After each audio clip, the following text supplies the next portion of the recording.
The Martin Luther King Jr. federal holiday is a day on to educate, advocate, activate.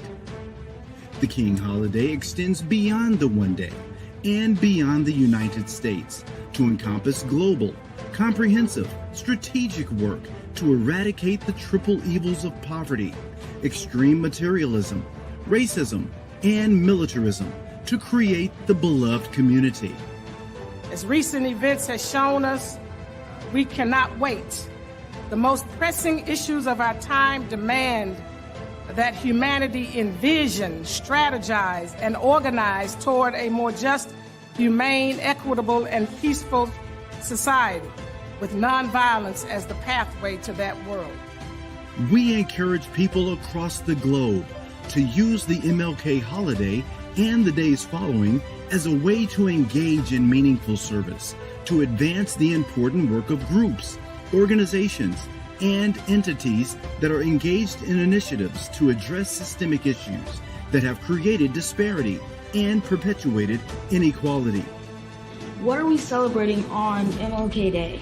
We are really remembering and reflecting upon a gentleman who gave us a means of coexisting together as a humanity. You know, how do we really get along and cooperate with all of these different beliefs and ideologies? That's really what we're commemorating. President Reagan made Martin Luther King Day official at a Rose Garden ceremony today. Mr. Reagan had expressed early reservations about honoring the slain civil rights leader with a national holiday, but he signed the bill that had passed both the House and Senate by large margin. In 1994, Congress passed the King Holiday and Service Act.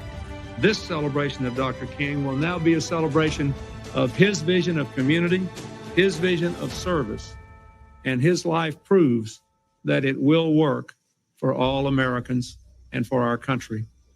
The bill was introduced by Congressman John Lewis and Senator Harris Warford, both of whom worked alongside Dr. King in civil rights activism. Participation in the MLK Day of Service has grown steadily over the past decade, with hundreds of thousands of Americans each year engaging in projects such as tutoring and mentoring children, painting schools and senior centers, delivering meals, building homes, and reflecting on Dr. King's life and teachings. It's time to put ego and pride and fear and power aside and employ love and justice. My father reminds us that power at its best is love, implementing the demands of justice. And justice at its best is love correcting everything that stands against love. Community engagement also includes initiatives in the form of peaceful protest, awareness and education projects, and philanthropy efforts to address critical health, education, human service, human rights, and environmental needs. We want this engagement to continue beyond the holiday and for volunteers to commit to having impact in their communities year-round. So these young people are being prepared differently than I was because they live in a different time. But the most important thing they have to decide is not just to get an education and to be selfish about it, but that they must prepare themselves to give back and to make a difference in the world. We have to create what my husband called the beloved community. If we are to survive, we have to learn how to solve our problems and resolve our conflicts in a nonviolent manner. And so I think it's important for them to realize that they have a personal responsibility. The MLK Day is a defining moment when many commit to service. We believe it will spark continual volunteerism that is strategic and impactful for the greater good, so we can build resilient, equitable, and sustainable communities worldwide.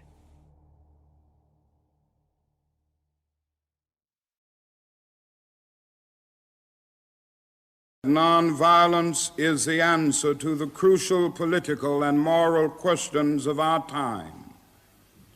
The need for man to overcome oppression and violence, without resorting to violence and oppression.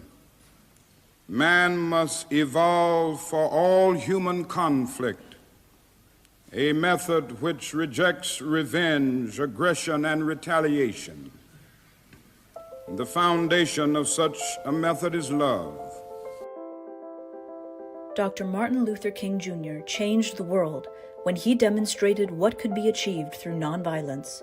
Now, you can learn how to live and practice this philosophy yourself through Nonviolence 365 Online, an innovative digital experience developed by the Martin Luther King Jr. Center for Nonviolent Social Change. Nonviolence 365 Online features extensive video interviews with real nonviolence practitioners, including the King Center CEO Dr. Bernice A. King, King Center certified instructors and trainers, and veterans of the civil rights movement. Explorations of the historic campaigns that helped Dr. King forge his philosophy. Immersive, annotated reading experiences that enhance Dr. King's most influential writings on nonviolence. Custom activities, including quizzes and interactive scenarios to help you practice along the way. Real-world exercises to help you start applying nonviolence in your daily life. Nonviolence 365 is a love-centered way of thinking, speaking, engaging, and acting that leads to personal, cultural, and societal transformation. It isn't just a concept for philosophers or political leaders. Nonviolence 365 is a powerful, practical approach to dealing with conflict and dismantling injustice. Whether it's in your personal life, in your school or workplace, your local community, or a national movement. Dr. King, Mrs. Coretta Scott King, and many others sought to create the beloved community, a society built on global cooperation and equity. This wasn't a lofty utopian dream. It's a realistic and achievable goal because each and every one of us has the power to make it happen by committing to nonviolence as a way of life. Take the first step today with Nonviolence 365 Online.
Satina, and I am from Brooklyn, New York. My name is Safia Azunga, and I'm Hi, my name is Satina, and I am from Brooklyn, New York City. My name is Safia Azunga, and I'm from Ghana. My name is Bryson Handy. I'm originally from Lawrenceville, Georgia, but I'm residing in Washington, D.C. My name is Ayamidotun Olubenle, and I'm originally from Nigeria, but I'm currently residing in Atlanta, Georgia. My name is Mariam Qureshi.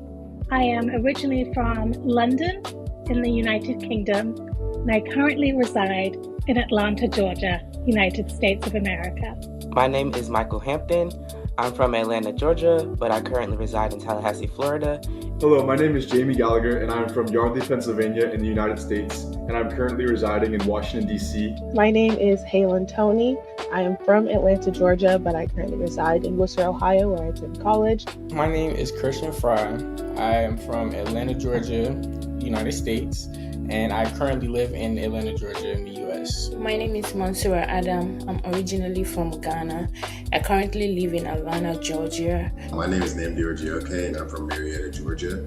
I'm originally from Nigeria. Hi, my name is Towner Shunt. I'm from Atlanta, Georgia, and I'm currently in Atlanta, Georgia. I'm back home from college. I just graduated. Hello, I'm Valina Beauvoir. I'm from Lawrenceville, Georgia, where I currently reside, and I am a fellow at the King Center.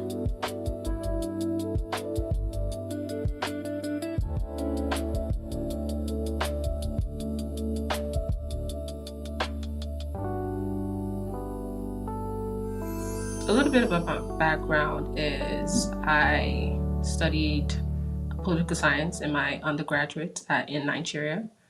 And I came here and I got my first master's in political science as well at Georgia State University. I am an undergraduate student studying international affairs and data science.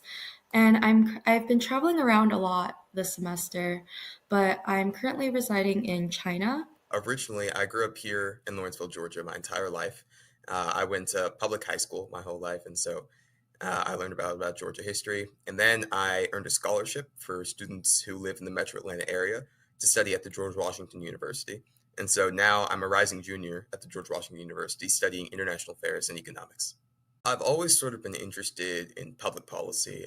My mother and her family are from Jamaica, and so that naturally led me into international affairs, and as a young kid being curious about the world around me.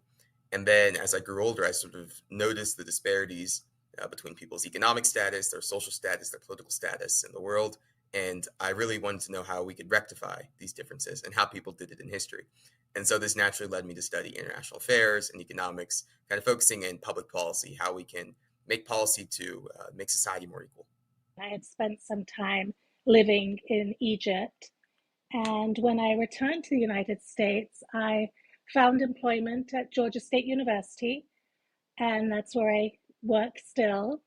And I earned my Master's of Arts in English from Georgia State University, as well as a Master's from Middle Georgia State University.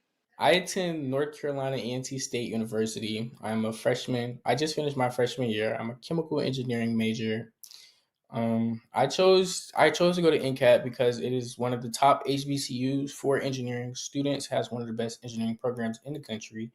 And after I graduate, I plan to work in the medical field, innovating different medical devices and techniques to make all of our lives a little bit easier. I had my undergrad in biochemistry, and then after that, I worked in customer success for a while, and I decided to pursue my master's in business administration. I graduated on May 7th, and I currently am with SAP. I'm currently a student at Florida A&M University, studying biology on the pre-medical track. Some of my organizational involvements are the marching band here, the Marching 100. I'm also a member of the Minority Association of Pre-Med Medical Students, the FAMU chapter of the NAACP, as well as the Biology Student Organization. Currently, I'm a second-year student at the George Washington University in Washington, D.C., and I study international affairs with a concentration in Europe and Eurasian studies, and also a minor in French. I'm from Ghana, and I did my bachelor's in entrepreneurship in the University for Development Studies in Ghana. And I moved to the United States to pursue my master's in MBA Business Analytics at Georgia State University. I am from Boku in the Upper East region of Ghana, and the conflict is between Kusasi and Mamprisi. So, like I said, I attend college in Worcester, Ohio. I go to the College of Worcester and I'm up there with the Posse Foundation, Posse Cohort 15. I am a music and elementary education double major there. I'm also very active on campus as a resident assistant and president of the Black Student Association, as well as a member of Black Women's Organization and our Cleveland Student Music Therapist group. I also played with the Worcester Symphony Orchestra, and outside of campus, I am a piano teacher. I teach with the K Piano Learning Foundation. I went to Georgia State University in Atlanta, Georgia, where I majored in interdisciplinary studies with a concentration in global studies. And I chose that route as a major because I wanted to gain different perspectives during my time at Georgia State, and I thought that would be the best route. I just graduated from Warren Wilson College in Asheville, North Carolina. And there I got to take a couple peace and justice classes. I graduated with a bachelor's in sociology and anthropology and an art minor. And I got to take several peace and justice classes through an anthropological, sociological lens.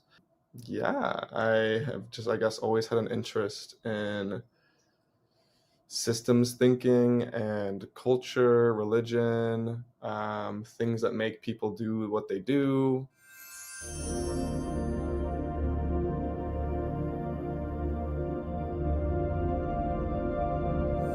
I found out about this fellowship through a friend, and it initially just caught my interest just because, Martin Luther King Jr. was or is very center in Atlanta history. So that already caught my interest as well, to be part of like a very physical part of the organization too. So that's really what excited me about joining, and I've not been wrong so far. It's been good. I learned about this fellowship opportunity from my friend.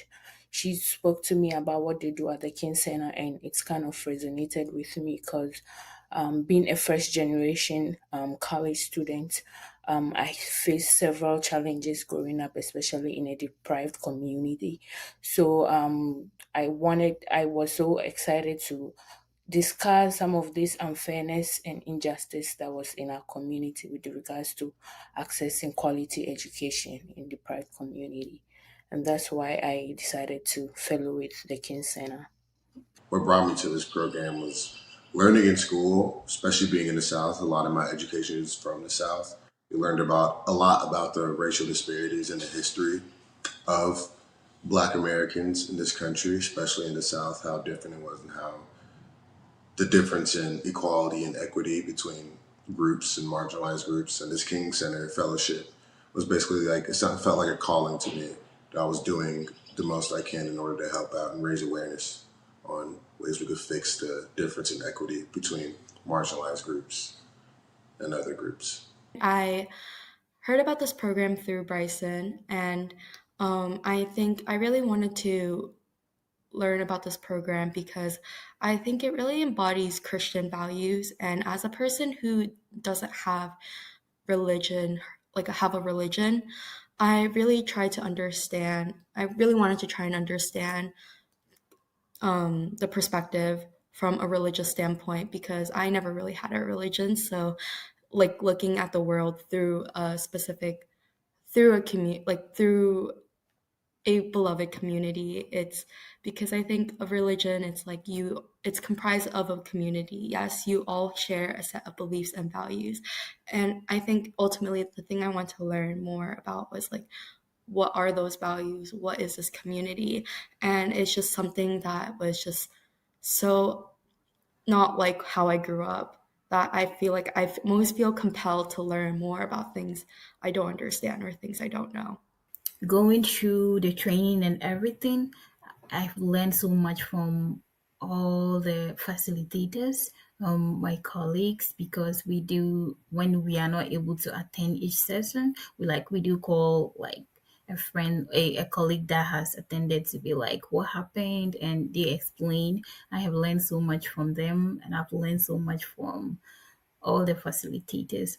And most importantly, Dr. Singha has helped me so much in my research work, as I didn't know what I was going to write and all those. That she was very helpful with the paper and everything.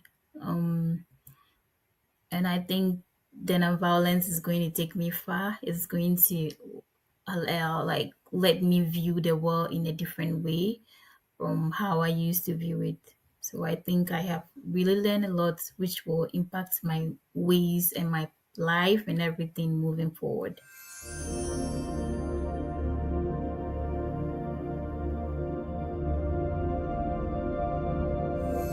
I would say with everything that's going on in the world right now, with our leadership being pretty divisive and oftentimes filled with hate, and then obviously issues like the injustices that are going on in the world, and especially in Palestine or um, in other areas like Congo and Africa, there's such a need to understand how to be nonviolent and how to promote justice throughout the world.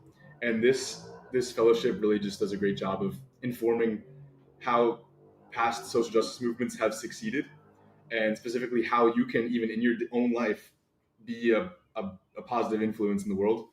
And so I would say it's just so useful because obviously you can say like, oh, I want to be a kind person, but then this actually gives you like real tangible things you can do to make a positive impact in the world and to understand others better. Like I said, especially, it's not like everything's going perfectly right now. We have a lot of crazy problems and a lot of difficult situations in the world, and this just makes it easier to understand how to possibly work on fixing them, and how to approach solutions to very complex and oftentimes hate-filled issues, and how to treat others with love and how to lead with love first. So I guess that's what I would say for that. My initial experience of being part of a culture that has been colonized and indeed the colonizer. I grew up in the United Kingdom, and my parents emigrated there at a time when there were very few Indians, Pakistanis, Bangladeshis coming to the United Kingdom. My parents were there in the 60s, and at that time, Great Britain was not very welcoming. My parents did experience a lot of racism, a lot of prejudice coming from Pakistan and India, a lot of just judgment and hate from the natives. But when the subcontinent was divided, the majority of the Muslims moved to the western part, which became West Pakistan, and in East Pakistan. So a lot of it became then an Islamic state, and that indeed was the basis of the Pakistani government and culture, was as a Muslim Islamic country. India, the majority of the Hindus remained in India, but of course it's such a large, vibrant culture that it wasn't completely divided, but it, as we see today, even there is a lot of animosity between the two countries. It's a wide known fact that people of color receive less than adequate care.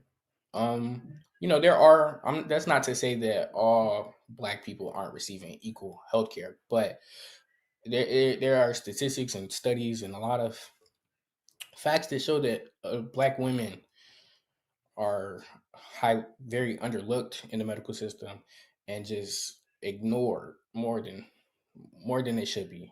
You shouldn't be ignored at all. If you're in a hospital, obviously there's something wrong. So I just feel like that has to be addressed. In Singapore, they would utilize migrant workers from India and Malaysia.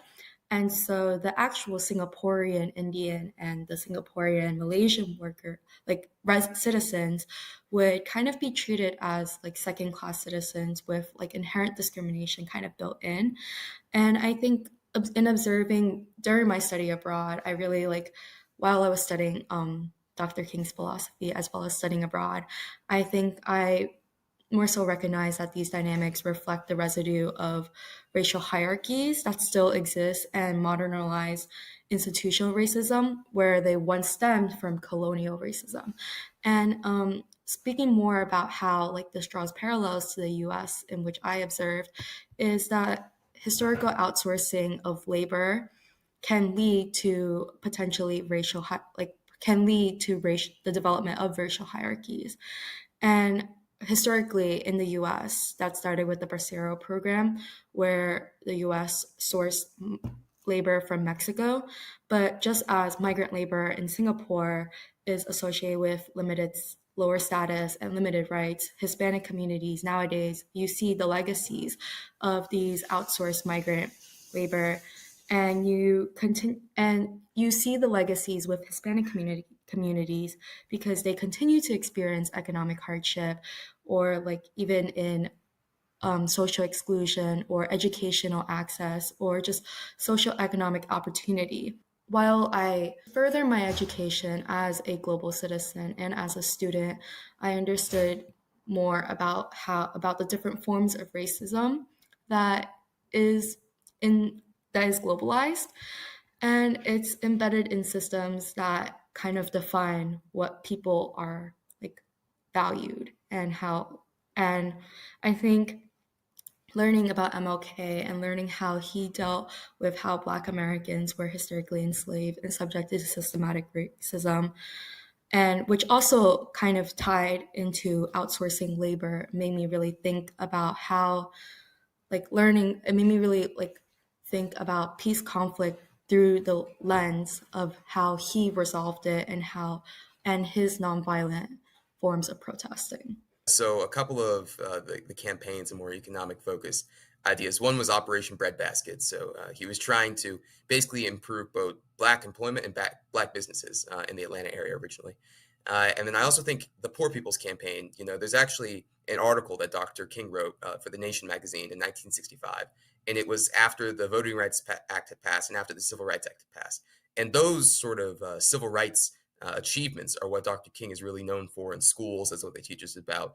I Have a Dream speech and Selma and all those things. But after that, Dr. King really focused on economic issues. And so he wrote this article in The Nation talking about how, comparatively, it's very easy to get a Civil Rights Act passed or to get people on the voter rolls, but it's a lot harder to get them out of poverty. And so I think his activism, whether it's in Chicago, trying to fight for fair housing desegregation in the North, where he hadn't previously brought those movements, or whether it was in the South, still fighting for economic inclusion, for Black-owned businesses, for Black people to be paid, the minimum wage, or even the I Am a Man campaign over in Tennessee. I think all of those things kind of combine, and it's sort of a lesser known part about Dr. King that he was so involved in this economic activism and fighting against economic inequality.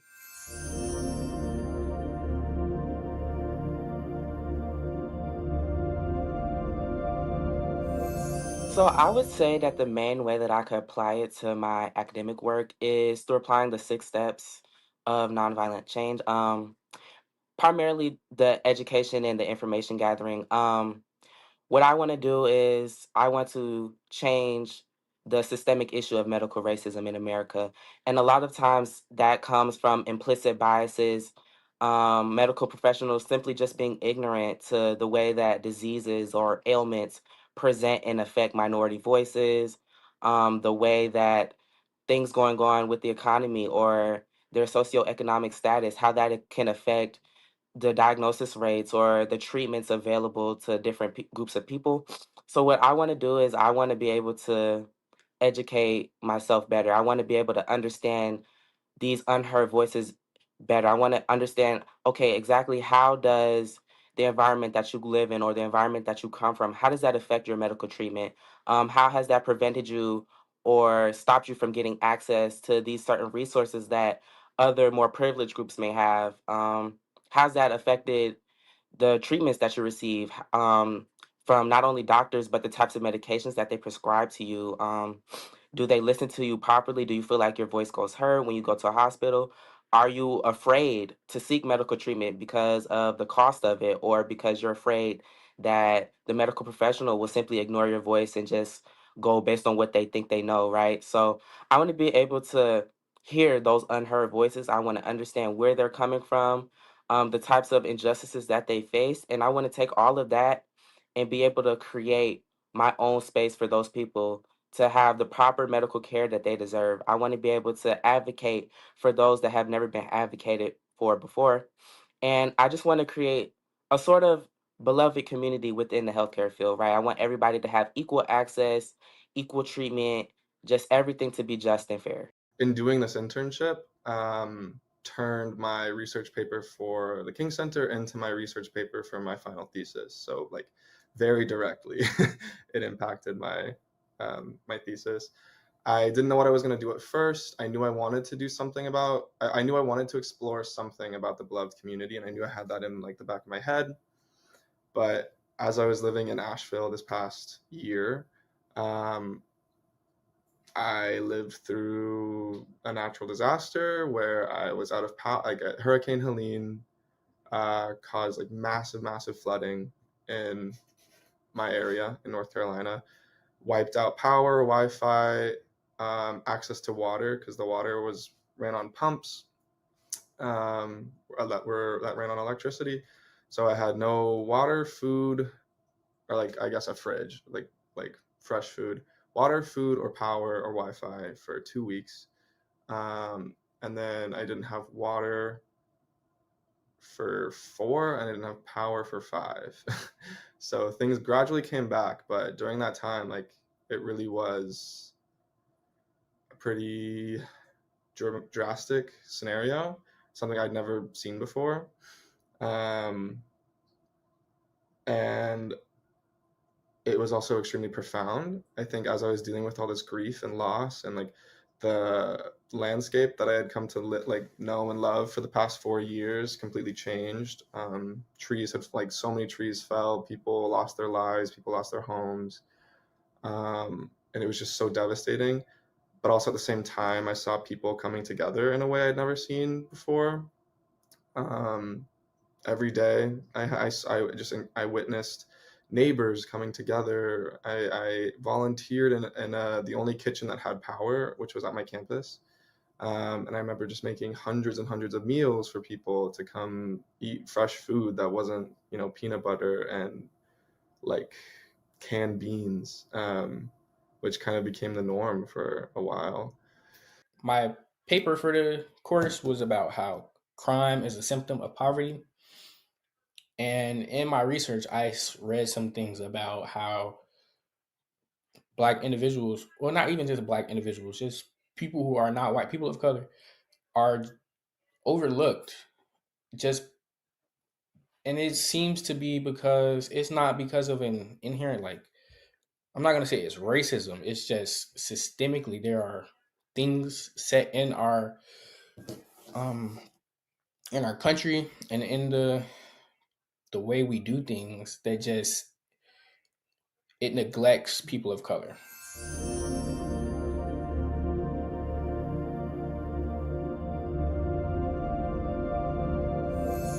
You can apply it to your own personal life in everyday situations, because nonviolence is not just about don't punch that person. It's also just being about a really good person and just having the patience and the wherewithal to assess situations and to make it not just morally better, but more efficient in your life.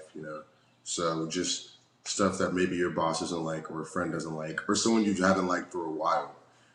And you just have to choose peace in order to move forward. And I feel like if you teach more people about that, it may start at an individual level, but once it becomes an aggregate thing, it improves society for everybody. So that's what I learned from the NV365, that it can be applied to everybody and it can become a very important and big thing for the future.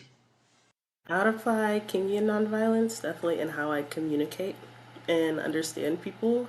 I think what's important about it is how when we're dealing with conflict, we understand that the conflict is not the person. So just coming with that in mind is very important, and just understanding there's so much to what makes a conflict and what makes the people that are in the conflict, from I think the smallest things of just like talking and getting in arguments with family members to like professional connections, and just understanding that nonviolence and Kingian nonviolence can be used in all those aspects.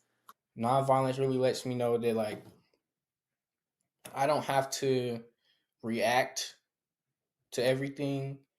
I can just observe and sit back and really think about a way to respond to situations instead of just being rash about a decision or chewing somebody's head off in the moment. Where I can, it's taught me to really listen to somebody, see the situation from their point of view, and adjust. When I went through the course, my mom was like, "Oh yeah, I did all this too," and it's something that we try to embody in our household. Just even things like the principles when it came to um, for me, I think the one that stood out to me the most was intentional understanding. As someone who wants to go into like a field that's all about understanding and all about helping people reach their fullest potential, I think that the like nonviolence 365 training just kind of became something that was a really strong foundation for the year that I've had. It has taught me that I don't have control on how people treat me, but I can control how I treat people. Before this program, I just react on my emotions a lot. If I feel like, oh, I'm not stepping on anybody's toes, so I'm not gonna allow anyone to step on my toes. And then there was something. It has also made me like self-aware, in the sense that if I go somewhere and I'm talking, at first I'll just quote something from currently I'm a Christian now, so I'll just quote something from the Bible, and we were taught that someone might feel offended because the person might be part of a certain religion. It might feel offended or not included. So it has also made me self-aware in that sense. It has also made me a good leader, in the sense that I try to hear everybody's point of view. I try to deal with people with more compassion, more than I used to do in the past. One thing that really stuck with me, and that is one of the philosophies I used in my paper as well, was how nonviolence is active, an active resistance to evil. And like I mentioned before, when we first started the fellowship, I just always thought nonviolence was very passive and very tame, like a very tame answer for our climate right now, our political climate, everything that's going on around the world. I just thought nonviolence is definitely not the answer. But when you start going deeper into the fellowship and into the philosophies of Dr. King, by the way, another one I did talk about is how you seek to defeat the injustice, not the people. And I understand that is hard because it is the people that are committing the injustice. So it's hard to separate the two. But that two philosophies were something that stuck with me. And it's something that I try. I'm not perfect, but it's something that I try to be conscious of when I think now I'm even conscious of it just in my regular classes when I have to write like a term paper. I always try to separate what is happening versus who. But yes, just in a nutshell, that is something that really stuck with me, and I'm actively trying to always remember to put it at the forefront.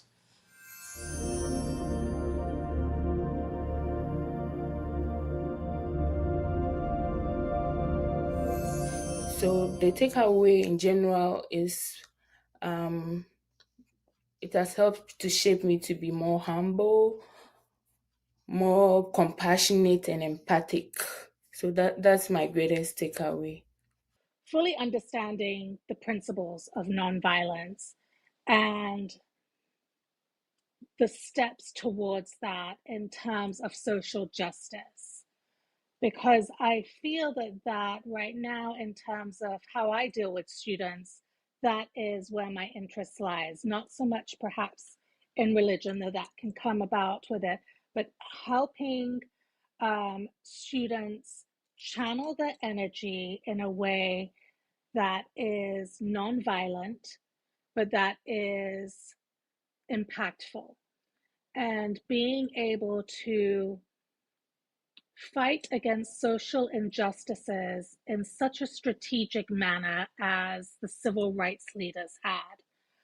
I was unaware, naively, of how strategic the civil rights movement was, and what I learned from the 365 nonviolence training was that it was so well planned and implemented, and that there was indeed a lot of thought going behind the information gathering, the educating, the negotiating, the reconciliation.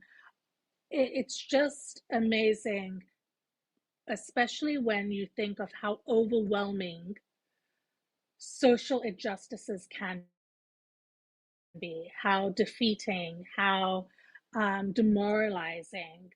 And to have such an action in place, we can't forget that when we move forward in our own social justice movements, when we're working towards restoring diversity, equality, inclusion, when we're understanding, okay, it may have been removed from corporations and offices and institutions, yet it does not have to be removed from our personal and our daily lives. That these are ways we have learned from Dr. King and from the other civil rights leaders, that there just has to be a plan in action, and it has to be done in a way that is measured and educated.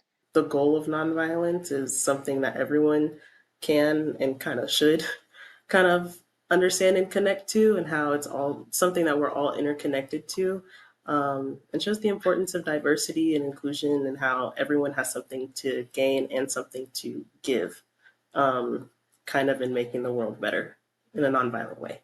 So I think the sort of nonviolent philosophy is key to getting things done, especially in a peaceful and a democratic society. I know the letter from Birmingham jail is sort of a seminal moment in my education, reading through it, because it kind of spells out Dr. King's philosophy and how he gets things done. And I think that creating intentional civil disobedience or an intentional disruption to the system, not for chaos, but with a goal in mind, is the best way to get things done without getting people hurt. So whether it's a protest, whether it's an injunction, whether it's a petition campaign, in order to get progress, you often have to stop the status quo. And so I think that's what Dr. King did during his movements. And you saw it worked because he was able to help President Johnson pass sort of the Great Society, the War on Poverty. And so in my own education, studying international affairs, studying politics and economics and public policy, I realized that there's a lot of change that we want to get done. And sometimes the only way to get that change done is to build a movement around that change and sort of to stop the status quo in its tracks, and then have specific demands and specific negotiating tactics that we're willing to use to get what we want.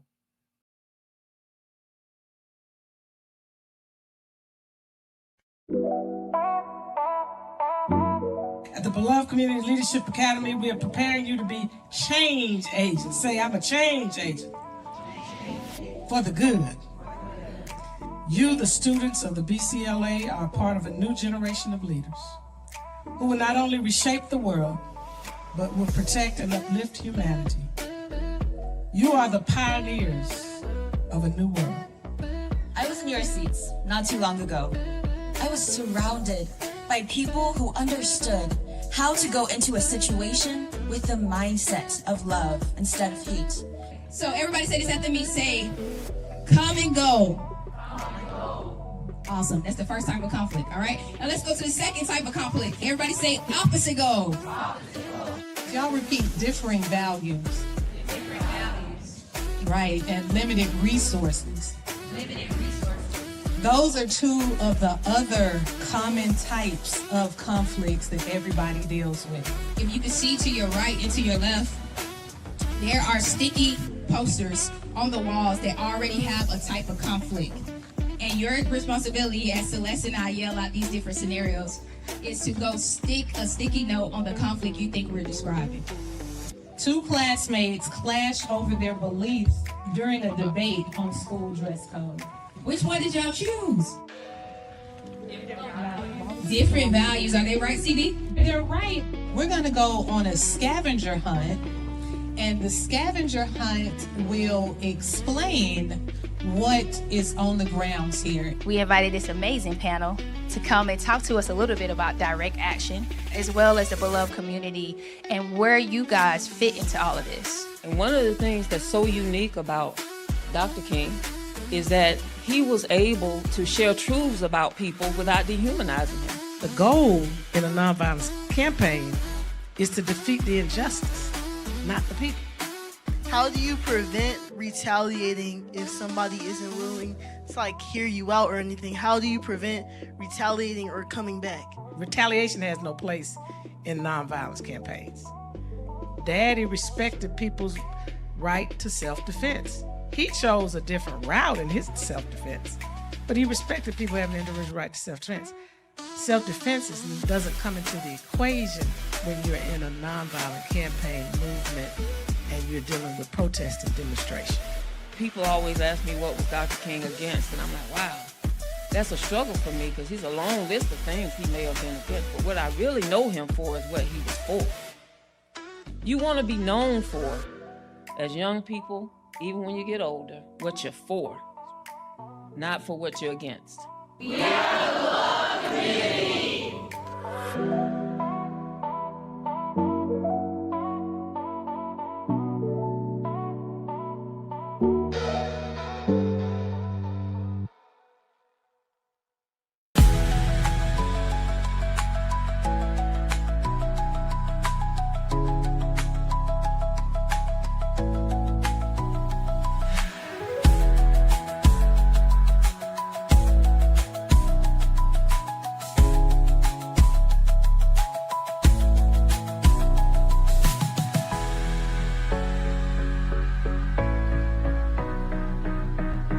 Birmingham was a place where they put the movement into song. There were some of the best voices. And I mean, everybody loved to sing.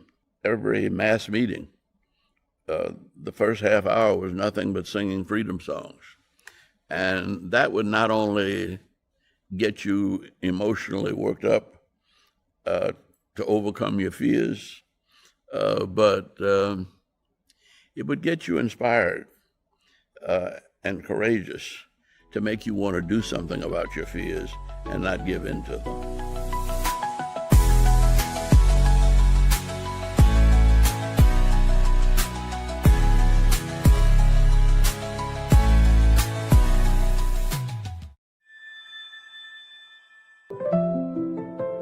My expectations for today are to have a lot of fun and to learn a lot. I'm really excited just to learn a lot of history and make connections today. My expectations for today are really just to be able to know about the history and honor the lives and legacy of the great leaders that have come before us. I want you to just prepare your minds and prepare your hearts because you're going to the cradle of the civil rights movement where it all began. We are in the great state, Alabama, and we are about to get started. I've seen the videos of the history, but to actually be in person, to see these historical sites and to read and witness the figures, the historical figures that were part of this movement, that were part of us, of our freedom. That is inspiring, and I can't wait to see it. What I'm looking forward to this trip, like Sandra said, looking at these historical figures, but also just being able to be in person and learn new things that maybe the history books didn't talk about.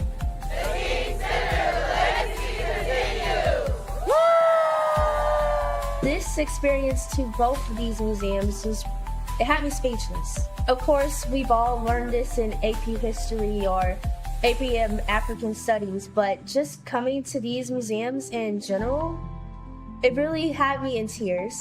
Like, what really got me was when we were walking through and we saw the statues of the people in the sand. That's what really made me tear up first, because knowing that we had to be in those tight ships when we were dying from disease and famine and just the brutal causes, and it was justified because they thought of us as we were inferior. While at the memorial, I decided to count all of the stones that were from Georgia specifically. I had counted around 247 stones itself. Around average, each stone had about maybe 5 people at least, 20 people most. Timing 20 with 247, that will be around 4,920 names. This is what needs to be seen, because then as we reflect, as we go forth with this in our heart, we can then change that narrative and make sure to personify these people who lost their lives while they were enslaved, as well as ourselves. This is not Black history, this is American history, the United States of America history. And you've got to tell this to your family, your friends. You've got to educate this oral education like we did in Africa when we were young. It has to be there because our system is trying to wipe this out. We already did a reflection at lunch on the first half, and so now we're going to talk about your experience at Dexter, what you learned. From slavery, from segregation to police brutality, we still got a lot to develop and learn about not only our history, but learn about how we came and how we come together.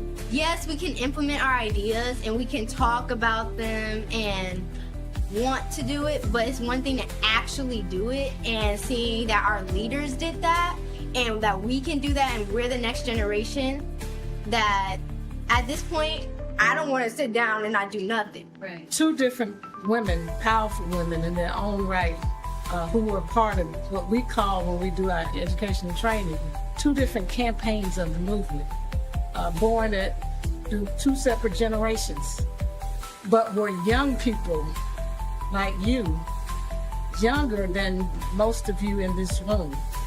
It was when I was 8 years old, growing up in the Selma civil rights movement, when my life was changing without me really even knowing it. Growing up in the midst of experiencing racial discrimination, violence, tears. But we heard those conversations, we heard about what was going on, and we wanted to be a part of something that led toward what we used to call the freedom of our people. That was Mrs. Parks' message. And so at 11 and 12 years old, I was knocking on doors, asking people to go down to register to vote. You're not too young to join in the fight in the right way, with the proper training. The strategies were used back in the 60s. The Ministry of Nonviolence made a significant difference in terms of the results that happened in the movement. What I'm telling you is that I had a made-up mind. Like you. He had a made, but we're gonna be in this thing called freedom. Get involved, connect with people, and have people connect with you.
Nonviolence is the answer to the crucial political and moral questions of our time.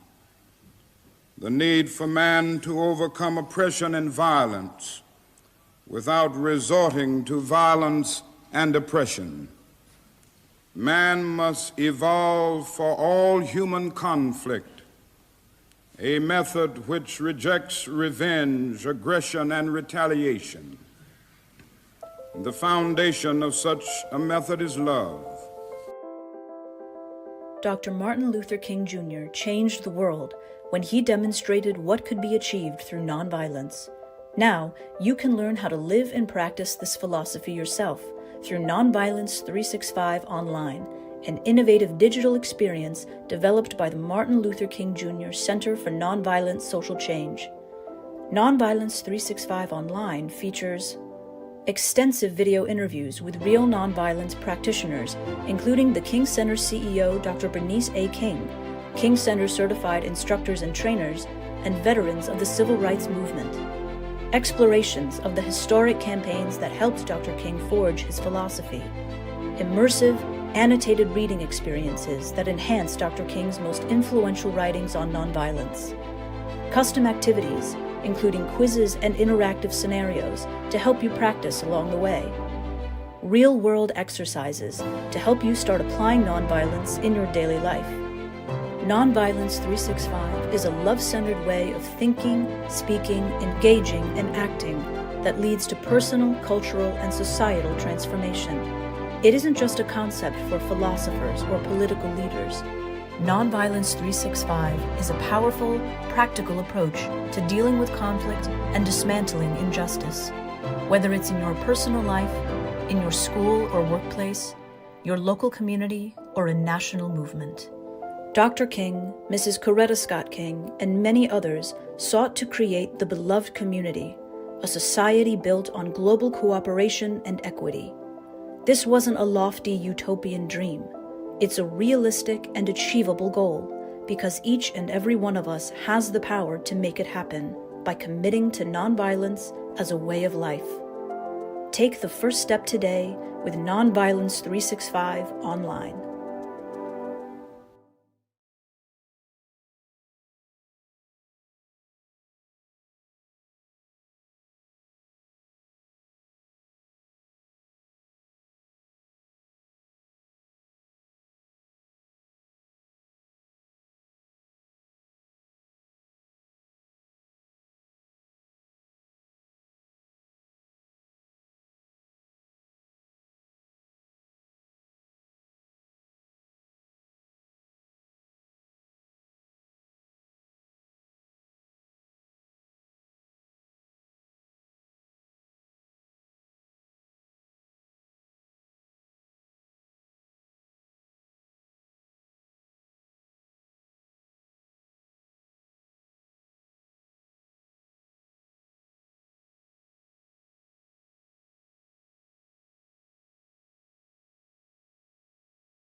Hi, I am Faith Carmichael. I'm the CEO and Creative Director of Next Atlanta. I'm here just to briefly introduce these incredible young men that are behind me to kick off this amazing global summit. We are with the Thriving Together Atlanta entity, which is an organization that's bringing arts and healing into our communities. And we are really honored to be able to participate with the Global Summit, with the King Center, and with the National Center for Civil and Human Rights today. We are partnered with National Black Arts Festival, with Bloomberg Philanthropies, with City of Atlanta, and a whole host of other civic and cultural organizations. And as part of what we're doing, we get to expose to our community amazing artists doing amazing things. None more amazing than the Soul Brothers and A-Team West African Drummers Ensemble, it's a long name, who are here today to welcome you to the summit. Enjoy.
Good morning. Oh, great. Thank you. Good morning, everybody.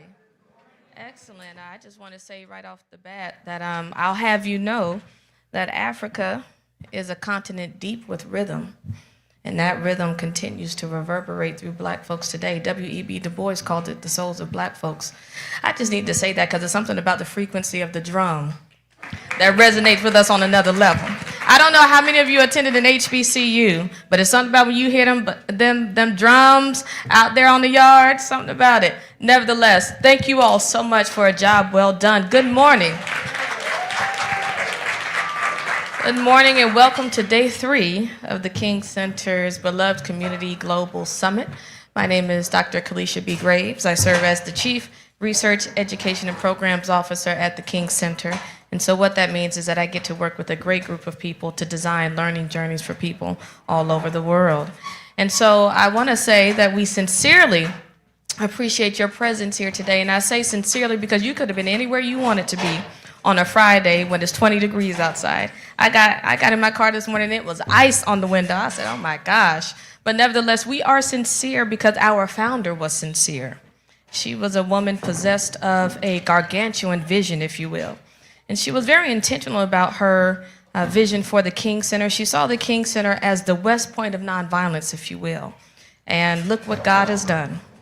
Lo, after these almost 60 years, we continue to do the work and inspire people around the world. I'll have you know that the King Center continues to reach millions around the globe with the work that we do. And so we will ask our panel to come to the stage. We'll go ahead and get started into our first panel. It's titled The Beloved Community in the Age of AI, A Moral Architecture for the Future Economy. So I'd like to welcome to the stage Kevin Butcher, who's going to be our moderator, EVP, and Chief Communications and Strategy Officer at Operation Hope. Is Kevin? Okay, so Kevin's en route, and I'd like to welcome Artis Stevens, President and CEO of Big Brothers, Big Sisters of America. Is Artis here? Okay. We might have to do it again, which is absolutely fine. And then the last person we'll welcome is Steve Pargett. So when they get to the door, I'm gonna do this again, all right? You can play softly. Streaming online. Thank you all for joining us this morning. On behalf of our CEO, Dr. Bernice A. King, thank you for joining us. We have had an amazing week of events. I don't know if you all were there last night to see Nothing to See Here, Watts. Yeah. There's a whole lot to see in Watts and a whole lot to learn. When you see a community that learns how to solve its own problems, when you give a community the tools and allow them to solve their own problems, then the community is well vested in their own community. And so that was a powerful lesson to see the gangs and the police officers and people who, just everyday people, take their lives in their own hands and decide, you know what, we're gonna be our own solutionists. So we are so grateful for Nothing to See Here, Watch, all the producers, and our CEO for having the vision to bring Nothing to See Here to Atlanta, Georgia. If you're streaming with us today, we want to thank you for joining us. We have a great speaker coming up later on today, so stay online. Make sure you tune in. We have Howard Wright coming up, and we are so excited about that. And Operation Hope is here now, so give them a round of applause. Thank you. Good morning, everyone. Hi, my name is Kevin Boucher. I'm going to be your moderator today. We've assembled an amazing group of individuals from all different sectors to really talk about AI and the beloved community.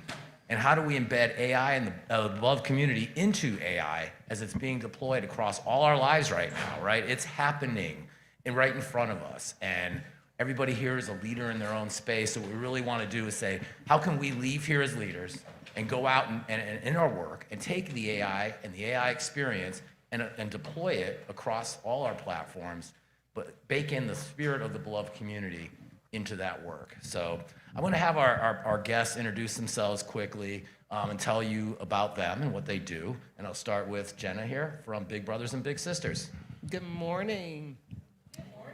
Yes, I'm a Southern girl, and as they say, I come from a call and response tradition. I'm Jenna Baugh. I'm the Chief Impact Officer at Big Brothers Big Sisters of America, and I have the privilege of leading our program innovation and how we talk about the impact of our work with mentoring that impacts young people as well as their mentors. Thanks, Jenna. Steve? Good morning, everyone. My name is Steve Pargett. I'm a senior strategist with Dream Machine Innovation Lab. We are a nonprofit that is focused on taking this wave and revolution that's happening in technology and ensuring that underestimated communities are positioned not only to participate, but to lead. Courtney?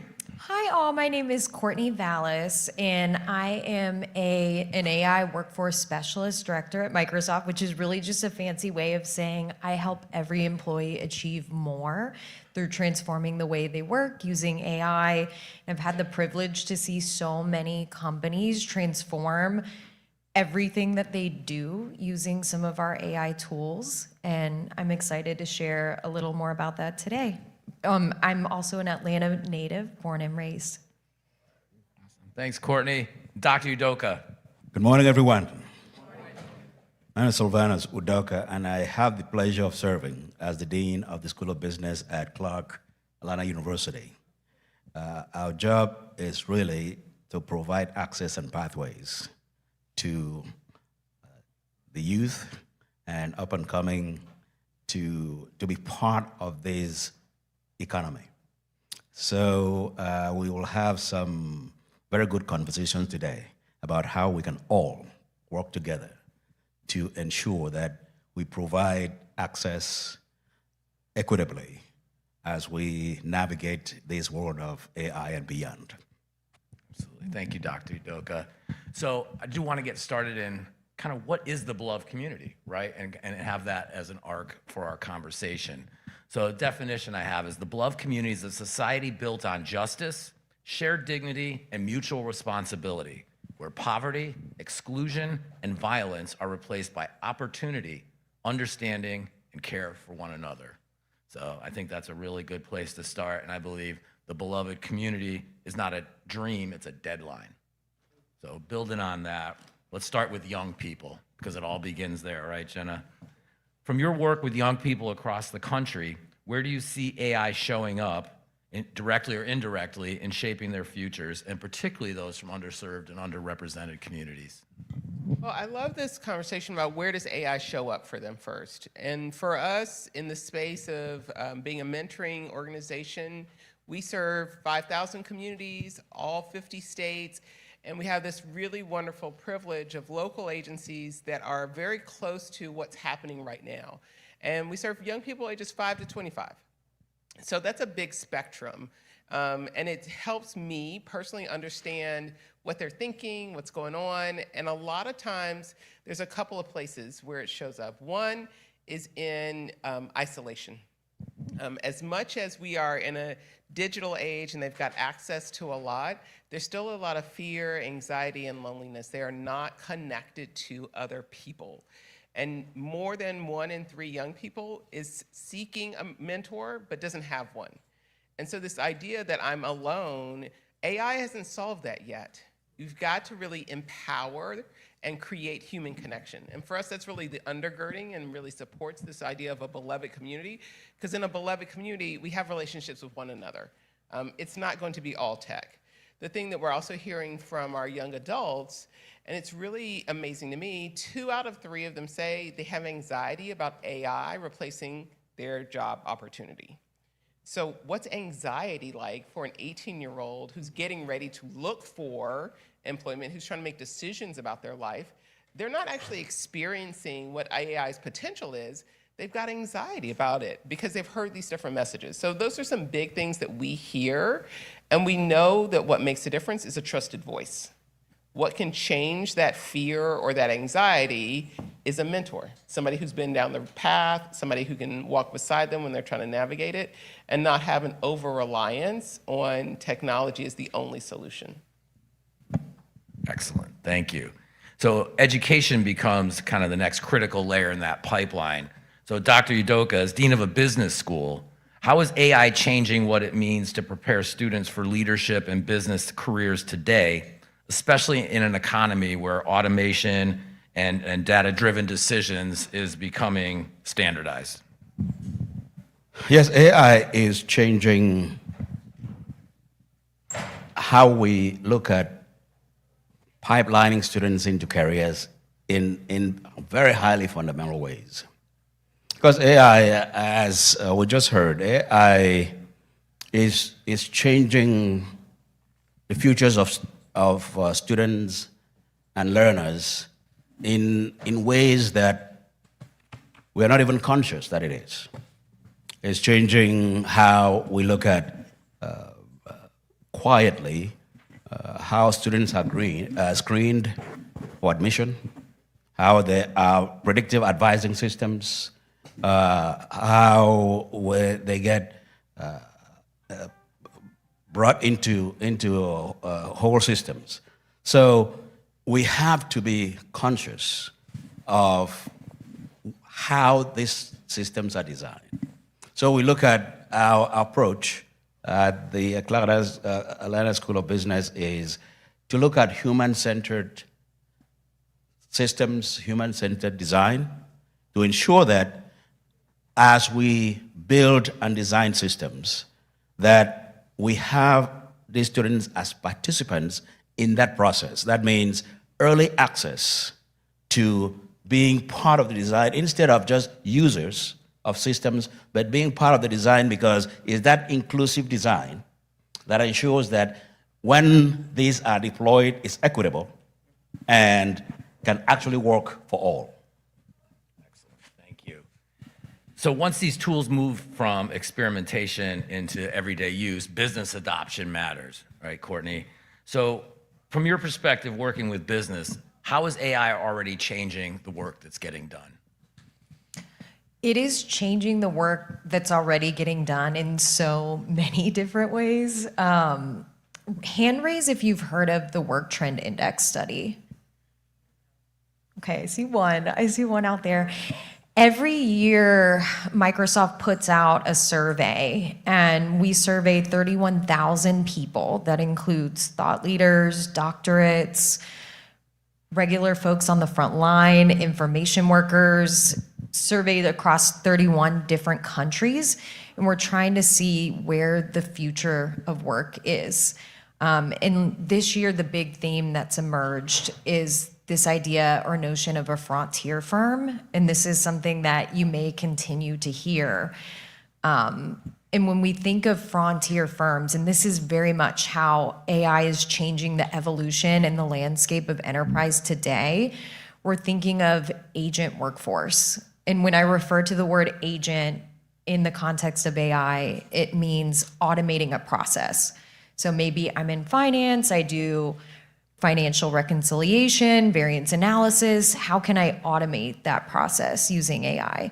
So these frontier firms are firms that are going all in on AI. They allow every employee at the organization to use these AI tools, and then they're using agents to automate processes. The step 2 of this frontier firm is going to be agents talking to other agents, where maybe I have this finance agent that does my variance analysis, and then it talks to an ERP agent, and it's able to predict bottlenecks in my supply chain.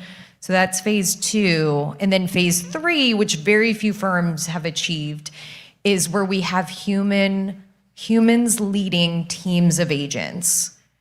And so that is very much where we see the future of work and how it's becoming, how we're seeing enterprises use AI in the future. Thank you, Courtney. So Steve, you do a lot of work in experimentation and innovation. So in your work, how are you seeing AI being deployed to help underserved and underrepresented communities and populations? I think that this is a moment that leadership is really important, and we're blessed today because we have a room full of leaders. But I specifically want to talk about a project that we're doing called the AI Library Project. And so what we're doing is pop-up 1-day to 2-day educational events where we're teaching AI skill set to community members. So we're not working with students. We're often not working with young people who are under 18 unless they come with their parent, but we're talking about people that are aged 25 to sometimes 65 that are already a part of the workforce in some way, are entrepreneurs, are small business owners. And let's be honest, people are under pressure. And so you said the word experimentation, and I think that that's what we're learning as we're going on the road and interacting with people in the community, library patrons, people that are going to community centers, et cetera. And what we're finding is that people are really, really nervous about what's going on. The word AI, you're hearing it all day. You're hearing about something called agents. You may not know what it means yet. You're hearing about or seeing people that are losing their jobs. And there is a really, really important gap for that first time that somebody actually plays around with these AI tools. And it's fascinating seeing someone go from upset and afraid, full of anxiety, to open-minded and, oh, how can I use this? And that the experimentation is really, really important. Getting hands-on, trying something that you didn't know how to do before, usually creates these moments where people are able to start fitting this into their life. And I think that that's what's really important right now. We're in a moment where we can make predictions around where the workforce is going. And I really feel for you, brother, because you're leading a school of business in a time where the very nature of business itself is changing. Absolutely. So you have a really hard job, and I respect and appreciate that. But this is a time of adaptation.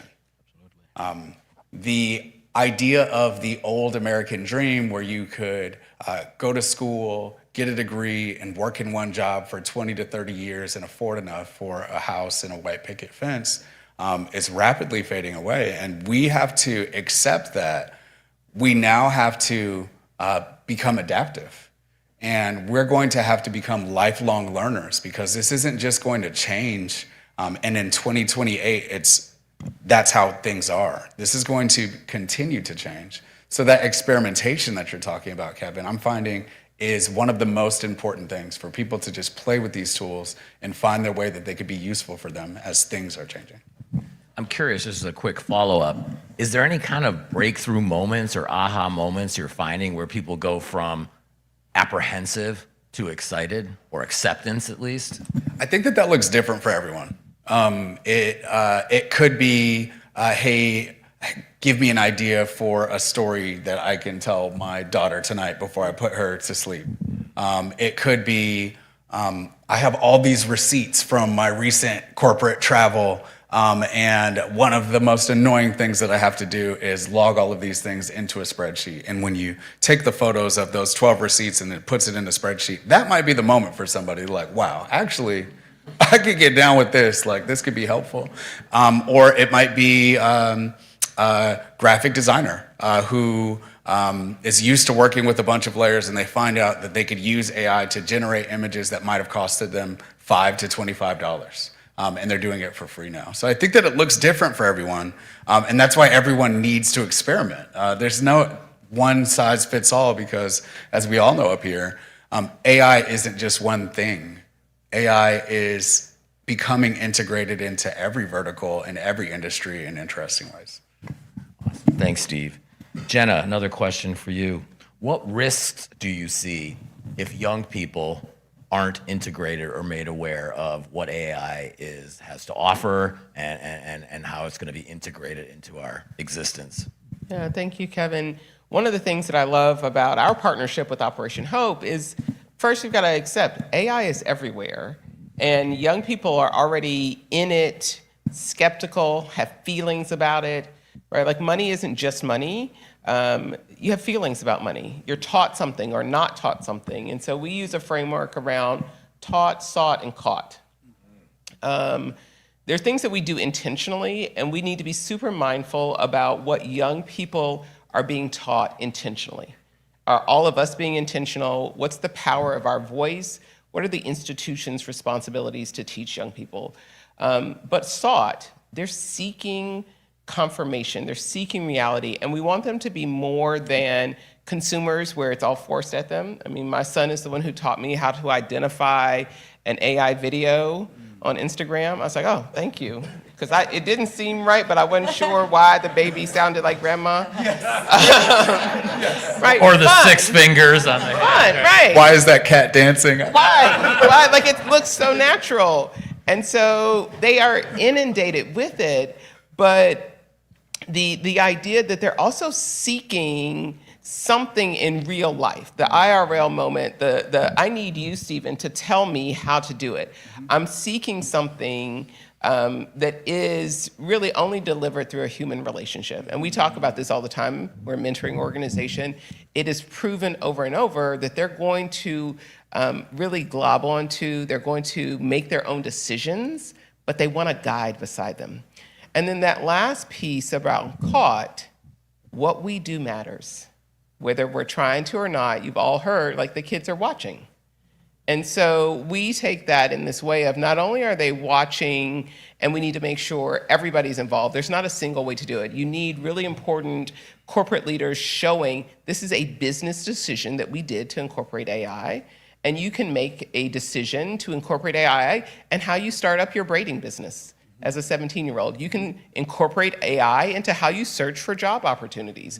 And maybe you need to do that individually, but also collectively. Young people are facing a lot of barriers to access. And I love this notion, we were just talking a little bit behind, that who's the designer of it? We want them not only to be consumers and really impacted by AI, we want a group of young people across the country, in every community, every walk of life, to be designers, to really be the architects of the future. And so we talk about this as a future built on mentorship. You've got to have it as essential infrastructure and invest in the relationships just as much as we're going to invest in the AI journey. Excellent. That's a really important point. We were talking prior to this session on how when the World Wide Web was foisted upon us, it was just created and unleashed, right? And it happened in Silicon Valley in a bubble. I'm not even saying it was intentional, but it was from that one singular perspective, right? And social media, the same thing. It was created in a bubble in Silicon Valley. It was unleashed without any guardrails. And again, let's give people the benefit of the doubt that even the intentions were good. Facebook was originally just to connect friends and family and share photos and baby pictures and find people you went to high school with, right? But now there's all these unintended consequences we're all dealing with on a daily basis. And if you have children, it's particularly harrowing to navigate all of this. So here's an opportunity with AI and the windows. We were here last year talking about this conversation to a different degree, and the window is a little bit wider, but AI, as it's grown exponentially outwards, the window to help influence it and how it's going to impact all of us is conversely closing. So it's really imperative that we make sure that voice and representation and diversity of thought and place and space is all reflected into this programming. So that's what we really want to conjure up here today and see that all across the social mobility ladder and the learning and engagement ladder, that we as leaders could go back and take into our work how we're going to influence that conversation and make sure the beloved community is baked into that.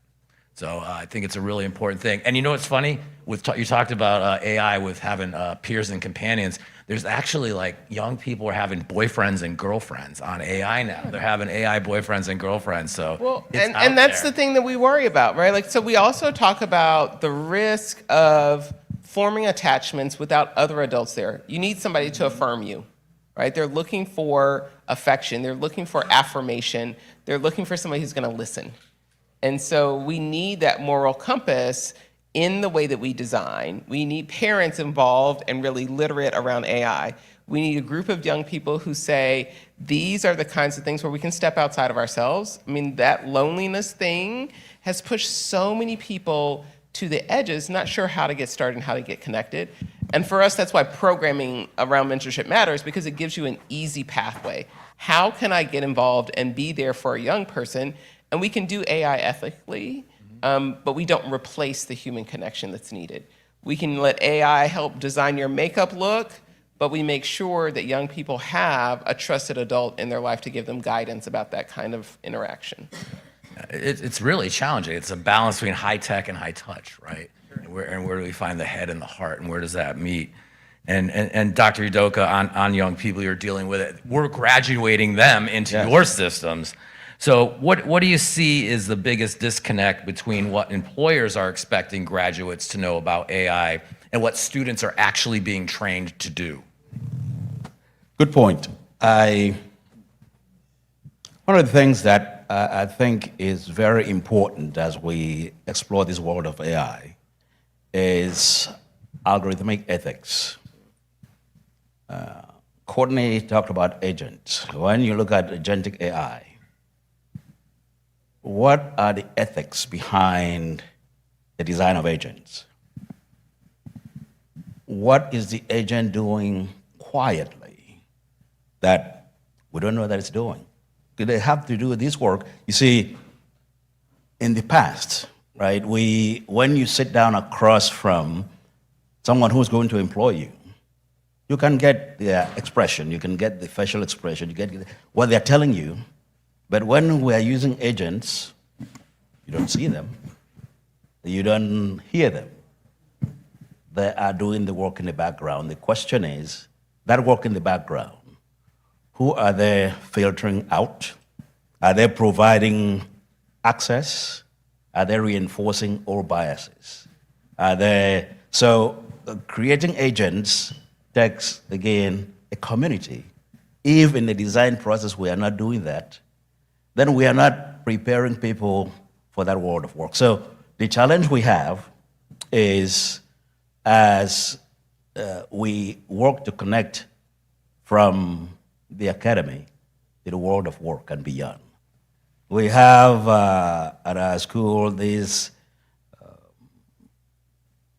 approach to learning that we call enterprise ingenuity, which really is the ability we are training and teaching our learners to use their own entrepreneurism to solve confounding problems for the world. So connecting at that level allows them to, as we walk them through the classes, they're actually, if we do it right, working with corporate partners who are helping them practice what we are teaching as we teach them.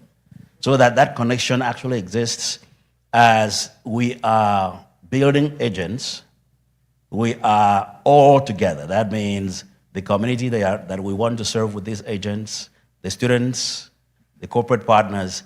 If we do all that right, then that future is not as scary as it looks, because everyone is participating as we build. So that is how I see the future, because that is how our approach to getting the students ready, to getting our learners ready. So it would be adult learners, it would be young students, to get them ready for this next frontier. Excellent, thank you. So we've touched a bit on this anxiety around AI, particularly going into the workforce and seeing it along this journey here, right? Starting with young people, moving into higher education. So Courtney, you're in the workforce. You're working with employers and employees, and I'm sure people in this audience are thinking this as well, and at home.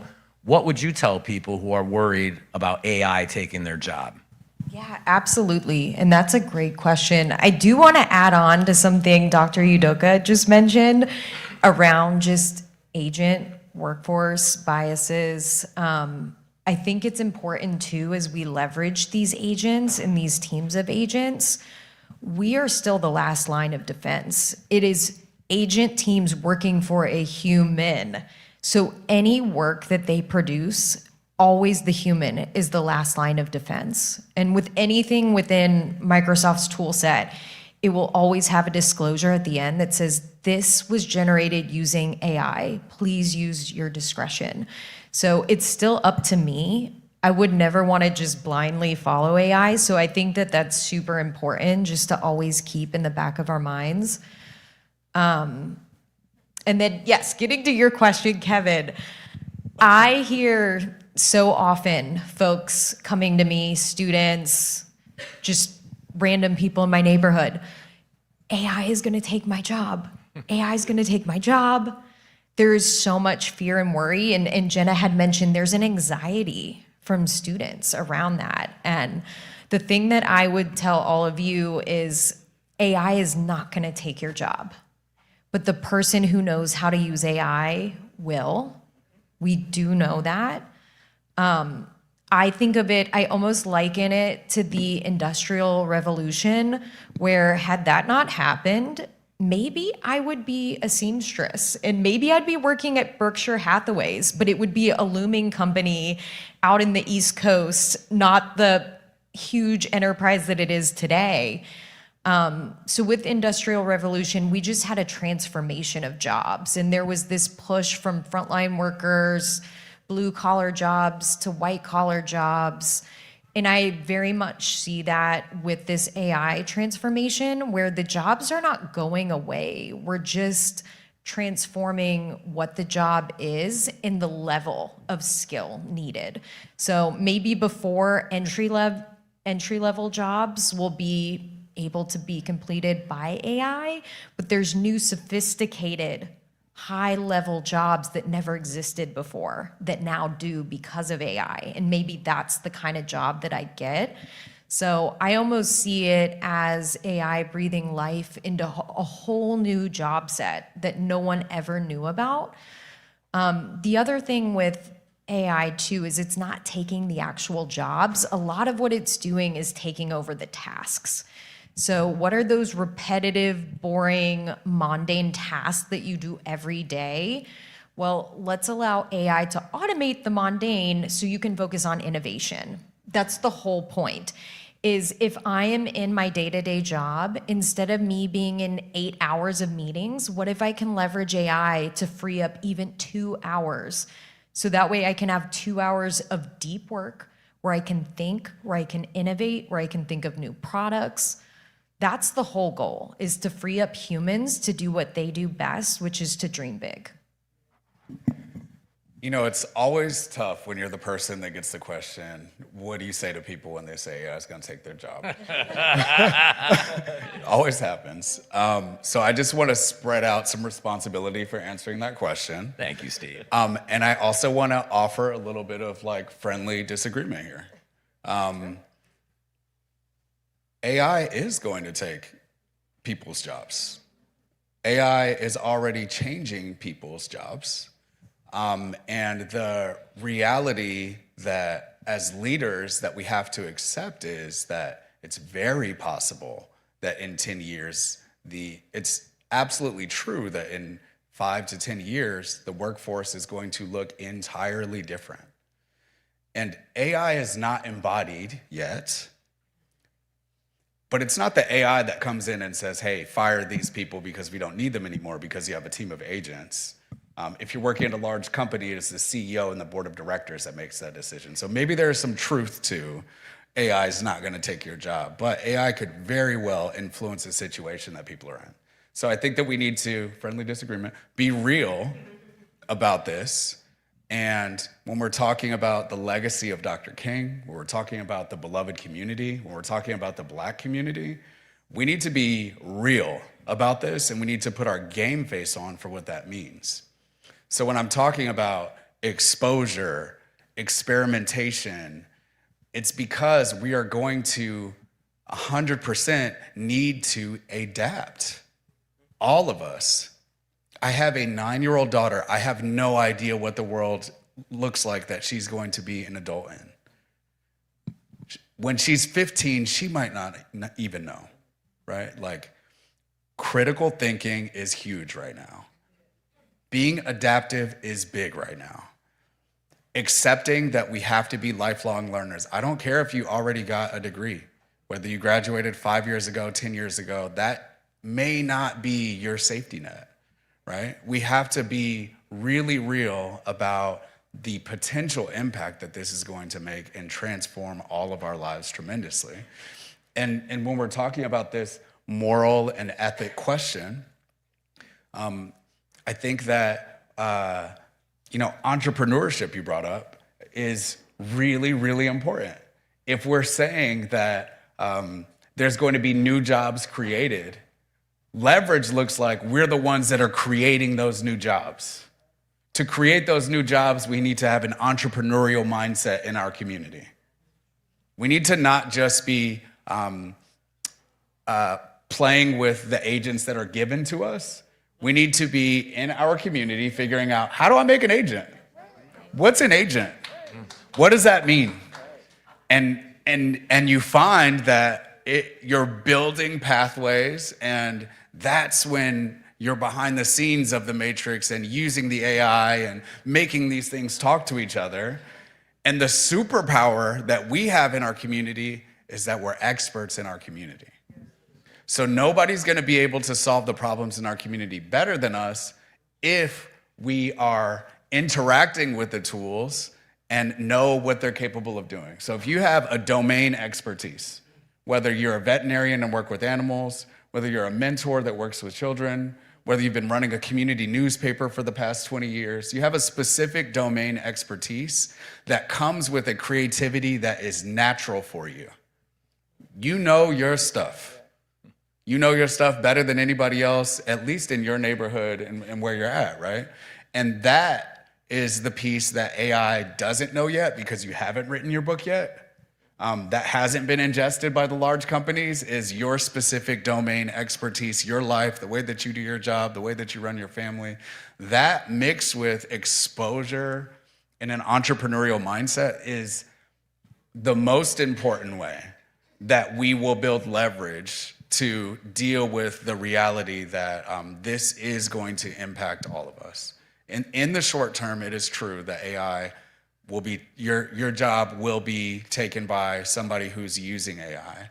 But the 10-year conversation may be a little bit different, and we need to really buckle our seatbelts and put our game face on. And I think two things can be true simultaneously, right? I think it's an and conversation. So you're correct, in my opinion, that all these industrial revolutions we've had, there's a period of disruption in between the transformation. And we're kind of sitting in that place right now, I think. The good news is it's accelerated, like all things are these days, especially around technology. But I think to give some comfort to that fact too is, 85% of the jobs that we have right now didn't exist in 1950. Probably, I'm going to guess, about 85% of what everyone in this audience does, if you think back, your job probably didn't exist in 1950. So we went from an economy that made things. We were a manufacturing-based economy. First, we were agriculture, right? Then we switched to industrial manufacturing. Now we're a consumer-based economy. 73% of our economy and GDP is based on spending, consumer spending, right? So there's always these disruptions and transformations that occur. And to Steve's point, yes, there's going to be some folks that are going to experience bumpier transitions. And our job, I think, and this is a good transition for this conversation, is really about how do we ensure that those who are already left out and left behind, and that gap continues to broaden every day. Living paycheck to paycheck is not a poor people's experience anymore. It's an American experience now. And how do we change that? How do we transform this? And how do we use AI and tech as an accelerant? I'm an optimist, you probably can tell, but I mean, it's like, how do we use this as an accelerant to maybe once change the dynamic in this country where folks who may not have a leg up can get one? And I think that's really gonna be a good pivot for this next part of the conversation. So I'll start with the group here. How do we ensure that AI as it's being deployed doesn't deepen or exacerbate inequalities and inequities and lack of opportunity that we already have? I'll just work down this hallway here. Janelle, if you want to start. Yeah, so there's two things that I think of right away. One, I want to tell you about how we're incorporating AI into mentoring. We have a new system called Smart Match. So if you want to be a mentor today, we want it to be as seamless, as quick as possible. And we're using this technology to make it easier for us to find a young person who has similar interests and match you up. Do you both love red? Do you both love hockey? Do you like to go bowling? And how do you use technology to make that best fit match and put you in touch with each other and get the mentoring experience going faster, right? Like that's the kind of way that we think about it in a smart match. The other is the AI literacy, that across the board, my fluency with being able to design, utilize something, my feelings about it are really gonna open it up. And if we do that with young people through mentoring, then we're gonna see them really propel the work faster. So we see that's really crucial in this way that AI literacy is embedded in a mentoring experience. Like I mentioned about being sought, taught, and caught. Young people want it today, and we are the solutions that they're looking for, right? We all of us in our room, our companies can open up that space. Teachers need support in school. Companies have opportunities in their workplace. It builds a better employee engagement strategy to have a mentoring opportunity, something meaningful. Teaching how I used AI even, right? Like that's the kind of stuff that we think is super important for building the kind of future that King would be proud of, that says, look, we're using AI and we're bending it intentionally with that moral arc built towards equity and opportunity. So for us, it's access, belonging, and opportunity. Love it. Thank you, Jenna. Dr. Udoka, your thoughts on that? Yes. I mentioned algorithmic ethics before, and I lean into that to say that is the next frontier of civil and human rights. If we are not ethical and intentional as we build these systems, then there is a potential for the gap to continue to widen instead of closing. And you mentioned what we aim to do is to ensure that this is for the benefit of mankind, right? I listened to the conversation we just had about whether AI will replace people or not. I'm a little bit older. We had this same conversation about robotics, exact same conversation. And I work in this area. I actually was a young engineer at the time. That said, are robots going to replace people? What were we talking about then? Have robots actually replaced people? To some extent, yes. But the question comes down to, okay, it's about automation, right? That was what we talked about then. That is what we're talking about now, automation of work. Automation takes discipline because for everyone, what is the purpose of automation? What is the purpose of automation? Do things faster, more than efficient. If we take a totally inefficient system and automate it, what do? Automate inefficiency. We do things wrong a lot faster.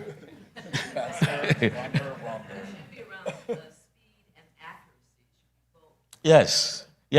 So even before we get there, it means that there are some steps that we have to take before we automate.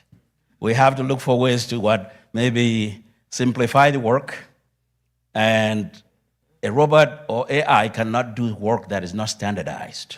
We have to standardize to where it is simplified enough, because in order for an agent to do this work, in order for a robot to do the work, it means it cannot think at the speed that we do.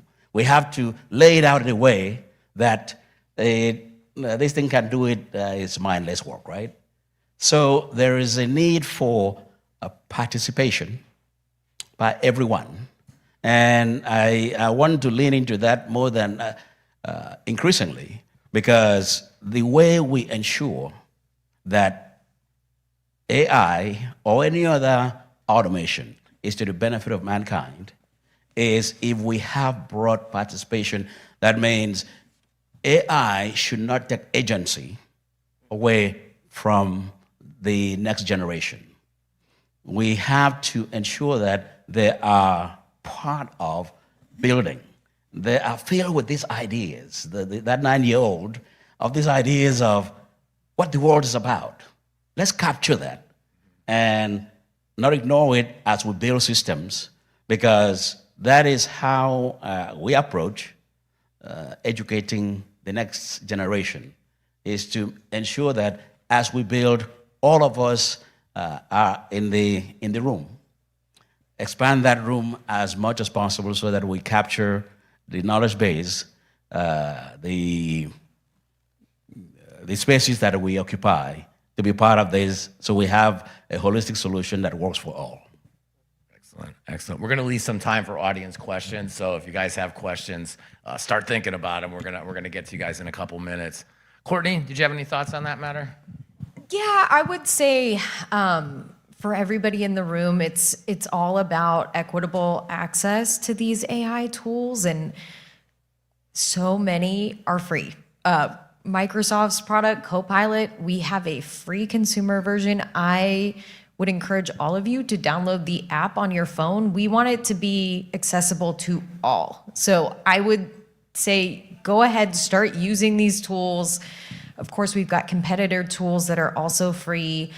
I think that the mindset is that AI will be ubiquitous across everybody in the next couple years. And the best way to start doing it is using it.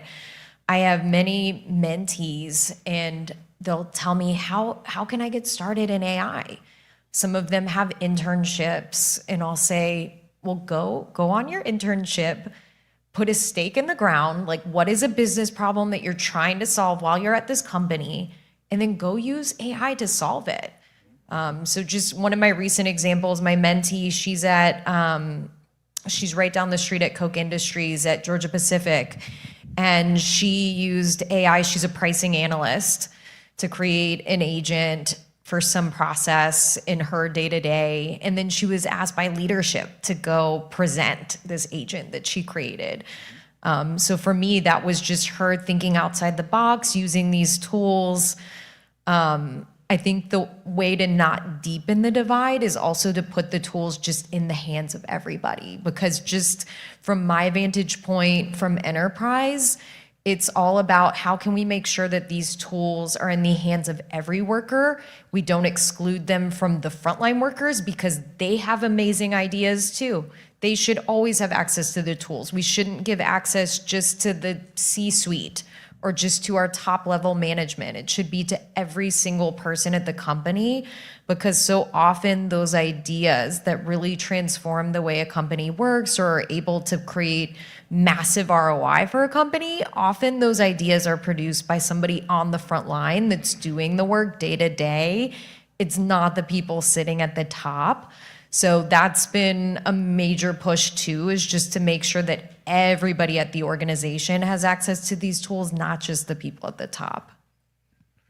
Very important. I would say most great ideas come from outside of the corner office. That's just me, but most of these innovations. Steve, did you want to weigh in? Yeah, I'm deeply aligned with what you were saying. If the question is how do we ensure that AI doesn't deepen a divide, and how do we make sure that we are looking out for and supporting underserved, underrepresented communities, I don't mean to sound like a dead horse, or like I'm beating a dead horse, but I really think that it's one of the most powerful things that we can do is have a major emphasis in community-wide learning around artificial intelligence right now. If we're having a conversation about access, I 100% agree with you. Almost everyone has a cell phone. Many of these AI tools are free. When it comes to getting started, we do not have an access gap. That is not true. We have a mindset gap. We have a mindset gap. AI is not for me. That AI is taking over. I'm scared, right? Anytime I get in an Uber, I'm like, oh, I work in AI. They're like, oh, that AI taking over, boy. I'm like, you right? But like that laugh that we just got to share with each other is like actually a really important laugh to get out so that you could have a real conversation with the people that you live around, go to school with, work with. We need to be doing that. I'm deeply encouraged by the in-person AI trainings that we've been doing in libraries and community centers. Like the isolation of feeling like you have to get on YouTube and for 5 to 10 hours to learn how to use something is unbearable for most people. And many people are, scared to get started. One of the questions that I get a lot is, which AI should I use?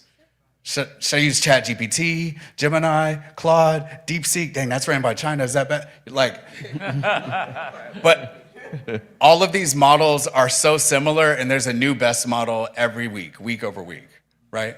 But when we have opportunities to be in community and learn together, it could be really, really powerful. So the mentorship work that you're talking about is deeply, deeply important. And I think that that's one of the most important things. It's why I'm really excited about this Hope AI partnership that we're talking about, because what needs to happen is our communities prioritizing what we're talking about right now. Engagement with AI, experimentation with AI. We should be supporting young people from our communities when they're coming out of college and have startups. You know, the speed at which things are developing is very fast.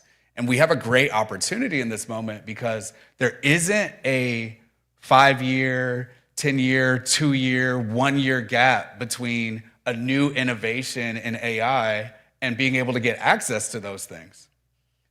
The people that are in the big companies, the entrepreneur that has $1 billion company, and me, or a kid that's still in high school, in many cases are all getting access to these tools, if you're paying attention, at the very same time, the same day. And one thing that I love about the Black community is I think that when we get access to something, like, we tend to define excellence with that thing. You know, whether it's music, yeah, you can clap for that. That's true. That's true. Talk about social media and what good social media looks like. And I hope that that can be true. And I think that it should be our mission for that to be true when it comes to artificial intelligence, the entrepreneurship, using these tools to create new businesses. We have an opportunity. It's a jump ball situation.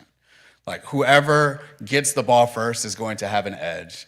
And I think that the edge is paying attention and experimentation, not being afraid to get something wrong, and figuring something out. It's a lot easier when you're doing that in community. And I think that that's one of the best things that we can do to put our community in the best situation possible. Excellent. Thank you, Steve. Well done. I know we're coming up close to time probably. So speaking of community, we'd love to engage the community out here in the audience. Does anybody have a question? Thank you. I just completed my MBA, and I, like, when ChatGPT was like first kind of on the scene, I didn't know anything about it. And I had a paper that I wrote, and they, one of my professors came back and said, this is showing that it was AI. And I was like, what are you talking about? And he was like, no, it's saying that you use it. I was like, I didn't use AI. And so it made me, like, I got a 0 on the paper and everything. And so I ended up researching, and this was what was happening across colleges, where students weren't using AI. We weren't using ChatGPT yet. It wasn't like as mainstream yet. And we were having our work, some of our work was getting submitted to ChatGPT, and it was like learning our voice, and then, you know, I guess it was like showing it as generated. And so it was really frustrating. I appealed, I went to the dean, everything, and still got the 0. Wow. And I work in a environmental justice, social justice space, and so I'm also seeing in Memphis the data centers that are being built, the cost of water, our electricity bills going up, what's happening overseas with the people that are in those data centers. And so I'm curious for you all. I love what you all are talking about, the opportunity, but what about those gaps that are daunting and happening right now as far as like the environmental issues and the ethics issue? I appreciate the professor talking about those ethics issues, because I think for me, I'm not against it at all, but I also have seen how it can be utilized, like as far as like surveillance state. And when we talk about Dr. King's legacy and COINTELPRO and all of these things, and how as much as we submit to these AI platforms, it can be used against us. And so I'm curious what you all's thoughts are about that type of thing, how you navigate it. Mm. Amazing question. Okay. Let me start because mine will be simple. Let me apologize to you on behalf of your professor. Because your professor had no knowledge of how this thing works. That's why I am really leaning into this need to be part of creating so that you know how it functions. We've been using checking software for a long time. When you submit a paper to checking software, it is captured. So if you submit that paper a second time, it will tell you that you cheated 100%. Wow. So your professor did not know the actual use of this, so I apologize for that. What needs to happen is that you mentioned the need for us, for the community, to have in your domain knowledge. Your domain knowledge belongs to you. And we have to capture our domain knowledge so that we can train the system to know this domain. Otherwise, when the system is deployed, it's deployed without that knowledge base from us. So that is why I think it's really important. It's important to use these tools, to everyone to know how to use the tools. I think it's so important to be at the front end as we're building these tools. Because that is when we bring in the culture, the domain knowledge, so that it is well represented, so that someone does not misrepresent your work as being something that was plagiarized. So I'll stop there. Sis, you brought something really important into the conversation. I'm really glad that you did. When you're talking about energy and the environment, and also just your position as somebody who's working in an organization for social good. And so I'm really happy that you brought that in. And when we're talking about the community and leadership right now, we have to walk and chew gum at the same time. So far, the conversation has been focused on the responsibility that we have to get engaged, get involved, learn, experiment. I think that that's absolutely true. And for leaders like yourself, nonprofit leaders, social justice organizations, it's so important that you all are educated enough about what's going on so that you're able to frame the argument and push back. We know that when there are developments like this, that these data centers are put in our neighborhoods, and we know all the history. We don't even need to get into that.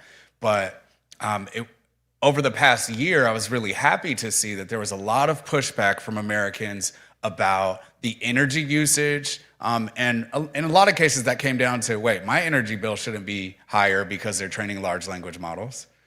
And in response to that, we've seen in the last couple of months that Google and Elon Musk and other companies are now starting to talk about how they're going to train large language models in space and send that data back down so as to not interrupt or interact with negatively the way that they are right now.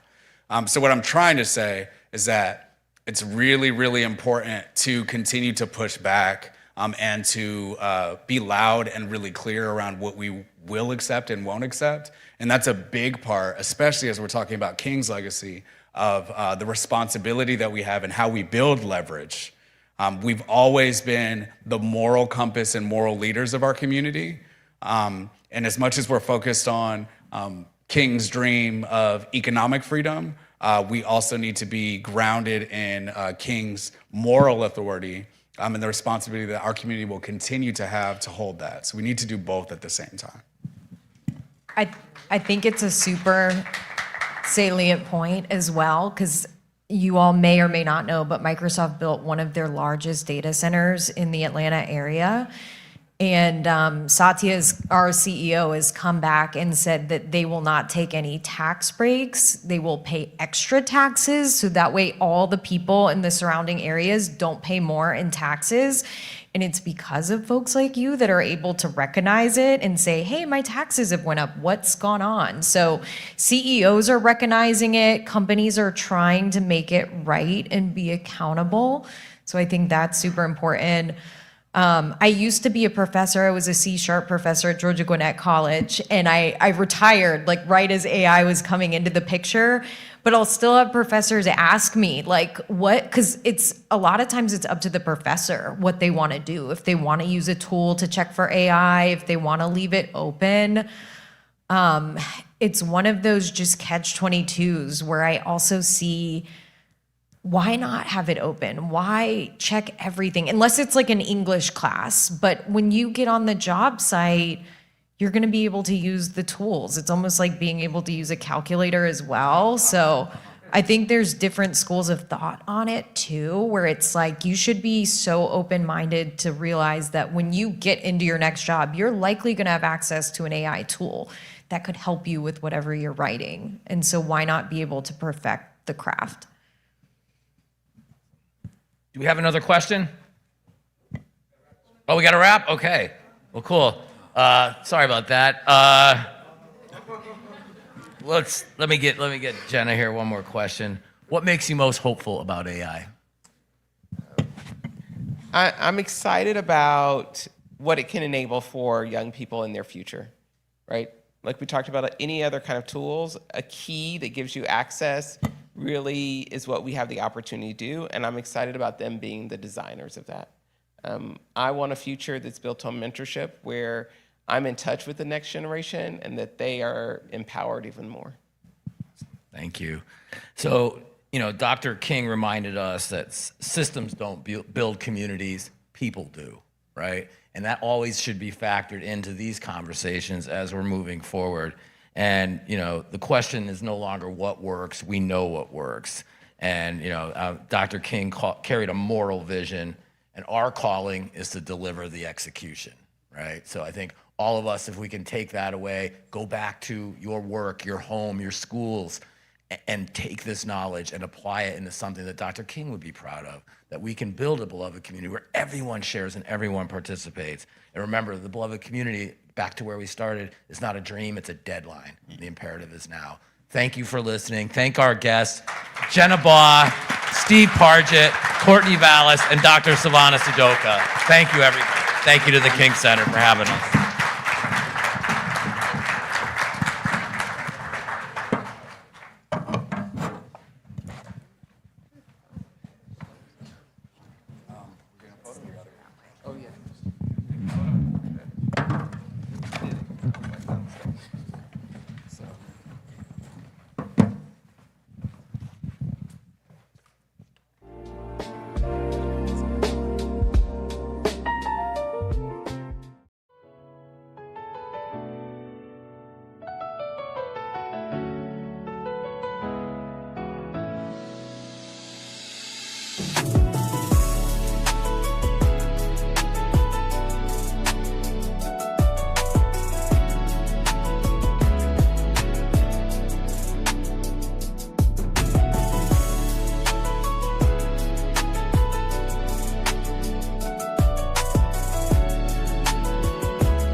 Nonviolence is the answer to the crucial political and moral questions of our time.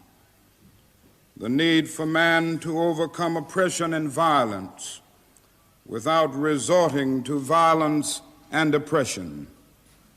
Man must evolve for all human conflict a method which rejects revenge, aggression, and retaliation. The foundation of such a method is love.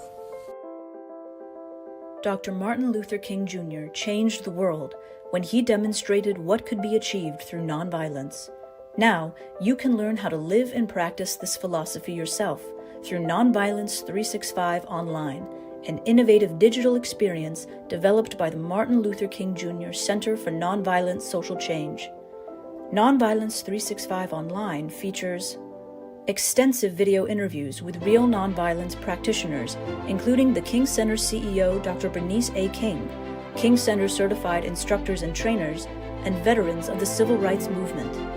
Explorations of the historic campaigns that helped Dr. King forge his philosophy.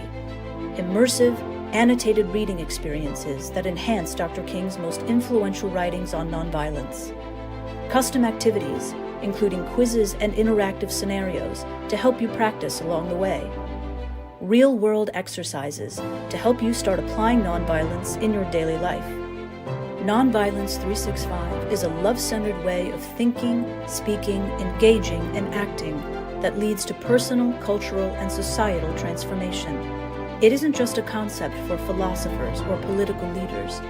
Nonviolence 365 is a powerful, practical approach to dealing with conflict and dismantling injustice. Whether it's in your personal life, in your school or workplace, your local community, or a national movement.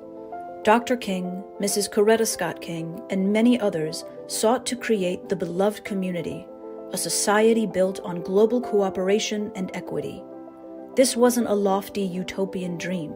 It's a realistic and achievable goal because each and every one of us has the power to make it happen by committing to nonviolence as a way of life. Take the first step today with Nonviolence 365 Online.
Thank you so much for your kindness.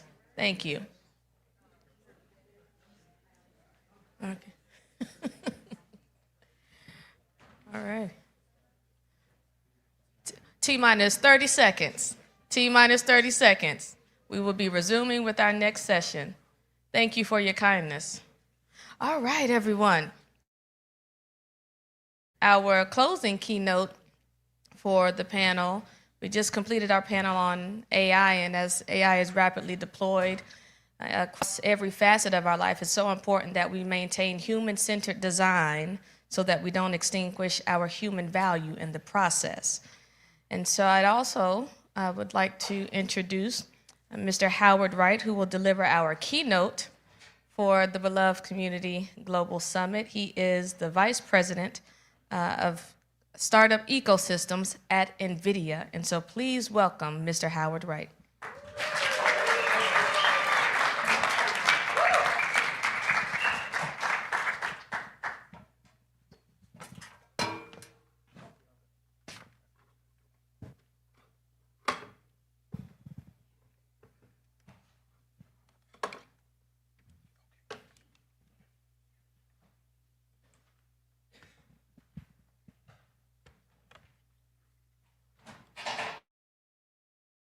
Good morning, everyone.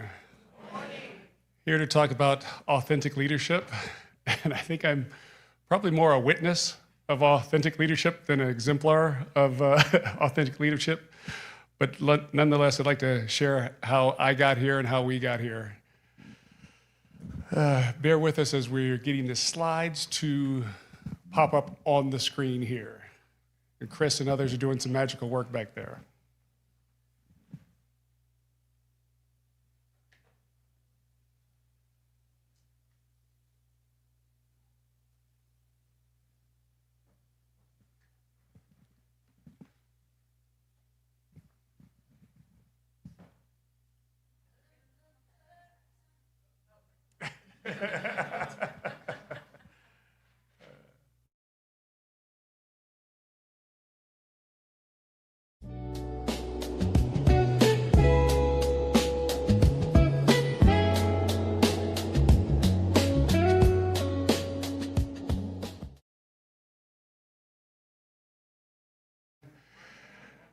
Howard Wright, representative of the Wright family, and I had never met Dr. Bernice King until earlier this year. And one of the things about us in the Black community, we all think that we're related to somebody famous. We all think that the King family, and I remember growing up, just because Jesse Owens was from Ohio, somehow Jesse Owens was related to us. I know that we have some family members here of mine that are from the Turner family. So we've also often romanticized that Nat Turner is also in our lineage. So I suggest you not roll up quickly on any of us after this. But really, my grandmother's and our grandmother's prayers covered our family long before we got here. They prayed for that their children and grandchildren would dine with kings and queens, with prime ministers, and would do good works for our people. They tried to convince us that we were highly favored and that there was a mandate from heaven over our life. As a kid, I just thought they were being overly dramatic, to be honest, as grandmothers tend to do. But standing here on this stage in front of Dr. Bernice King, I know they were right. A few months ago, Dr. Bernice King, daughter of American royalty.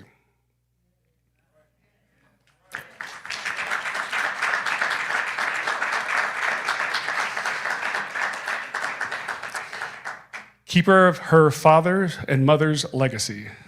She looked me in the eye and said, "I need you." And I realized my grandmothers had been rehearsing me for this moment my entire life. A few months ago, I walked into an industry event, the kind I attend dozens of times a year. Tech executives, VCs, startup founders, the usual crowd. And then comes in Dr. Bernice King. Y'all have been around her. You know what it's like. Strolls in royal, regal, resolute. Dr. King was born into royalty, yet burdened with the world's grief. She demonstrates that authentic leadership is not glamour, that it is grace under pressure, just like her mother exemplified. It's faith under fire. Authentic leadership is timeless, as in, I've been to the mountaintop, timeless. As in, I may not get there with you, timeless. She spoke about her father and her mother, Coretta Scott King, about their legacy, their mission, their sacrifice. The entire room went silent, and rarely am I speechless, but I was that night for sure. Somehow, I summoned up the courage to introduce myself to Dr. Bernice King, the proverbial sister that I had never met. Youngest child, famous father, powerful mother. Similarities. And we talked about letters from a Birmingham jail, and then she encouraged me to also read Where Do We Go From Here? As I prepared to excuse myself, not wanting to bother her and take up too much of her time, she leaned in and said, I need your help. My help? What could I possibly, or how could I possibly help the King family and the King legacy? Dr. Bernice explained that she's rebuilding the King Center here in Atlanta, which is the equivalent of a presidential library, and that they have 4 football fields of precious artifacts preserved by her parents over all these decades. Thank goodness for for Coretta Scott King, not only the matriarch, but the guardian of these truths. My nephew and I, Isaac, went, letters written by Dr. King in his own hand, photographs that captured a moment. I have been lucky enough to be all over the world and be in profound places. That is a higher place of praise. We were speechless then. I'm trying my best not to be speechless right now. These documents changed a nation, all of it waiting to be restored, categorized, digitized, and preserved for unborn generations to experience long after we are all gone. She subsequently asked me to serve as technology advisor for the King Center to help make that vision real. I couldn't sleep that night because I understood something for the first time. What a solemn debt I owe to all those who sacrificed everything so I could stand here today. That sleepless night, not dissimilar to last night, not being able to sleep very well. I was thinking about my lineage, about debt, about destiny. See, I was born in late 1967, and a coward's bullet took Dr. Martin Luther King Jr. in 1968. My entire generation grew up in the shadow of and respect to the King family. We grew up in upper middle class, predominantly white neighborhood in San Diego, California. So often I was the only child of color in the class, and they would ask me to recite the I Have a Dream speech during Dr. Martin Luther King weekend or day. Yeah. Wait, I used to have some hair. At the time, it certainly felt like tokenism, a little bit of a burden. I tried my best, but I'm sure as my siblings will attest, I probably sucked at it at the time. A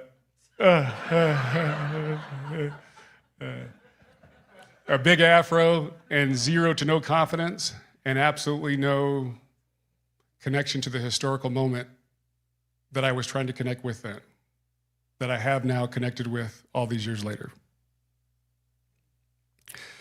But my grandmothers and my mother were rehearsing me for this very moment, because my lineage and my ancestors remind me daily that strength is cumulative. I draw from a reservoir of greatness that my ancestors forged long ago. Now, sorry to bore you with some right family history, but Dr. Bernice King said I could build the slides as I wanted them, and so this is how I built them. In fact, my great-great-grandfather fought in the Civil War. Remember the movie Glory and the character Trip playing by Denzel?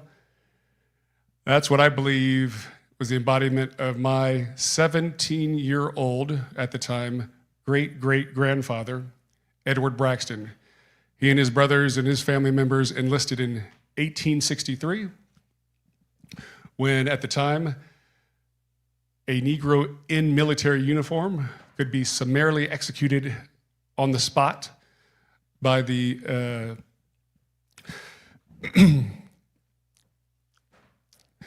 by forces. One of the grandfathers, or great-grandfathers, was a sharecropper who purchased land in Paris, Tennessee, with his 40 acres and a mule. When grandfather was a Pullman porter, a quiet engine of dignity in a world that refused to see him. Another one was a football star in high school that was denied the opportunity to play in the high school championship game because of the color of his skin. That grandfather, my paternal grandfather, my father's father, then put that rage and fury into my father. And he channeled what my father used to call himself as a 11-year-old, 12-year-old fat kid from Toledo, Ohio. Went in the backyard with this grown man that had been passed up on his opportunity, put his fingers in the mud, and through blood, sweat, and tears, changed the course of every right that came after him. You see, in my family, everybody has an advanced degree except me, Dr. Bernice. My daughter has an advanced degree. My wife has an advanced degree. My nephews have advanced degrees. That happens because the stubbornness and the focus and the willingness to sacrifice. Now, this is where the through line comes back. What Dr. King did, he did that for everybody in the United States that had the courage to believe in love, have the courage to believe in opportunity, and to have the courage to believe in this beloved community. So Dr. King changed the trajectory of every single one of us who believes in justice and who still believes in loves. So when I stood in the archives wearing those white gloves, holding his letters, I felt my history collide with my destiny. I understood that my grandmother's audacious prayers, highly favored, mandate from heaven, weren't just faith, but they were prophecy. Because 12,000 ships carried 12 million Africans across the Atlantic to be enslaved for centuries here. A tragedy, a truth, a testament to survival itself. And in our Dr. Bernice King, she carries with her knitting together all of that trauma and that triumph. Through her, we see legacy is both wound and wonder, scar and sacred seed. And I realized again what a solemn debt I owe to the memory, to history, to truth itself. So why would Dr. Bernice King ask a tech executive that lives on the other side of the country for help? I don't know. Perhaps she saw that, my family is convicted to this, or felt that in the first time that we met in a way that's hard to explain. See, my oldest daughter, Alyssa, happens to be a civil rights lawyer. I'm not going to look at her because I will start crying, but graduated with honors and distinction from Stanford University, graduated with honors and distinction from Stanford Law School. During her summers, she worked here at the exoneration projects. During their spring breaks, during law school, she went to jails to help folks of color lighten their sentences. That's who you really wanted, Dr. Bernice King. And long after I'm gone, I'll hand this microphone to her and she'll take the baton and go.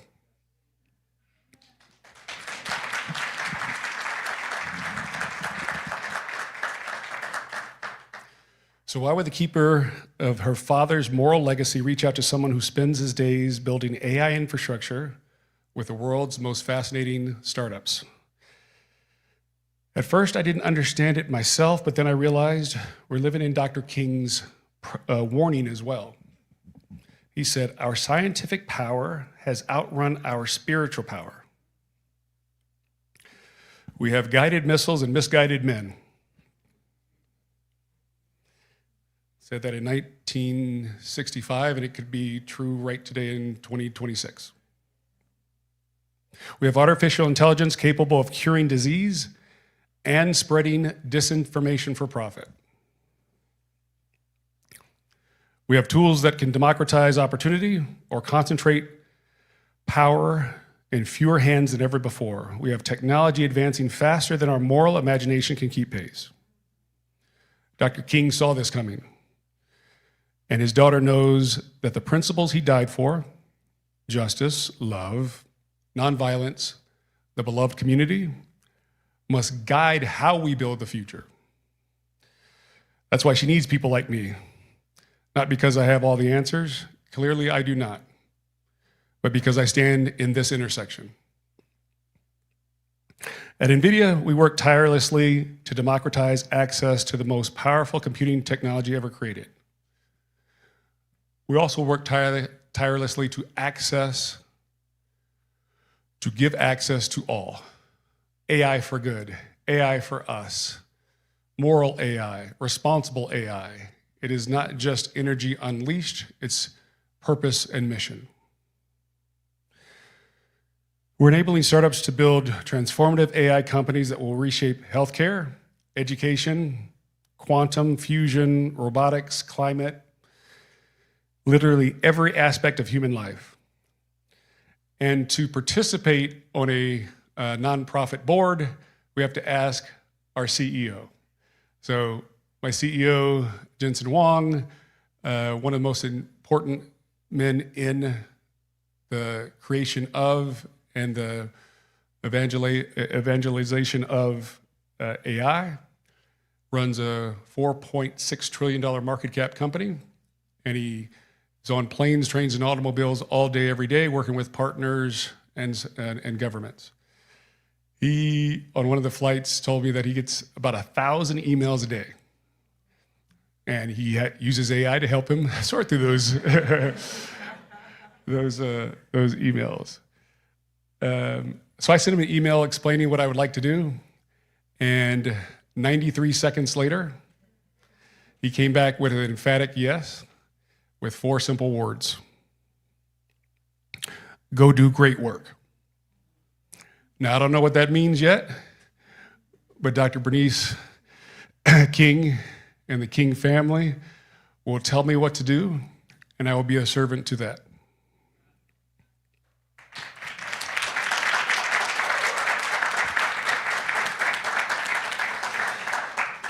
Now, I'm ruthlessly optimistic, but here's what keeps me up at night.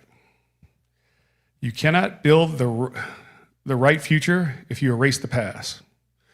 And there are some dark forces trying to erase our past right now. Technology is a tool. It can preserve history or it can distort it. It can amplify truth or bury it.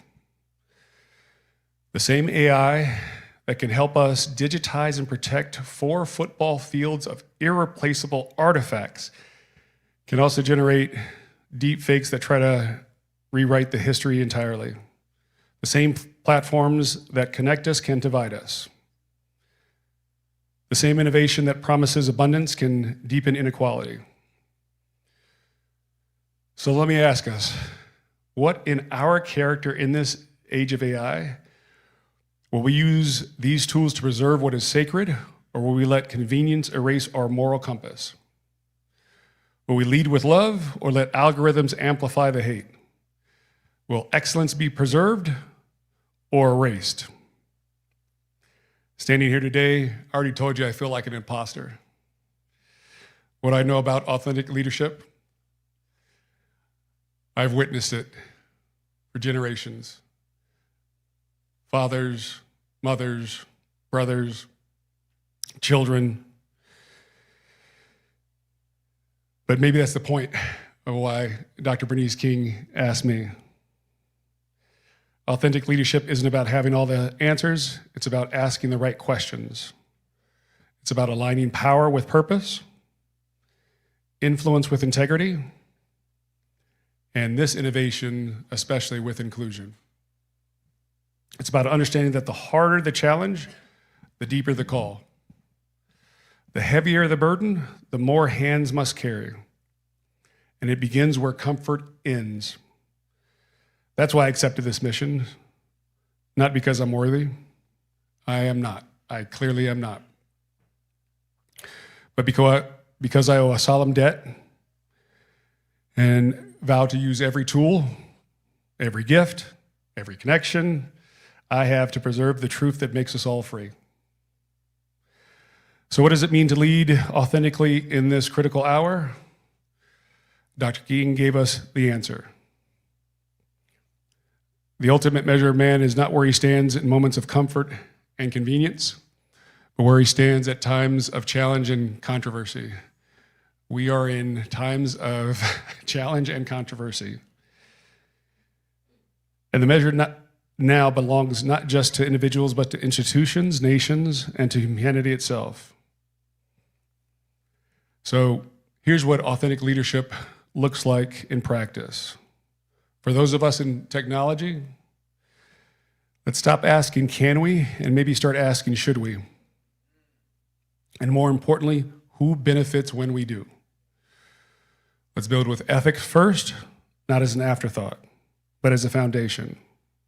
For those of us in business, redefine success as shared prosperity, not just shareholder value.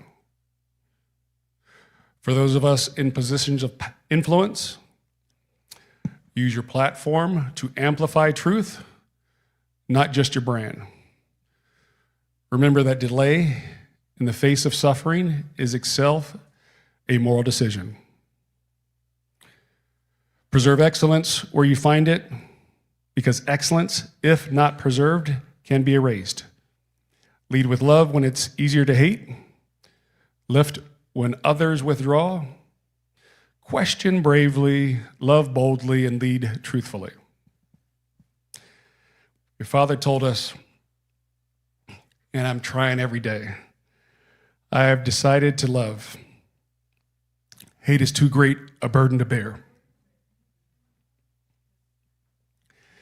In this age of AI and algorithms, in this moment of profound disruption and possibility, that choice to lead with love is now more urgent than ever, because innovation without direction can deepen the harm it promises to solve.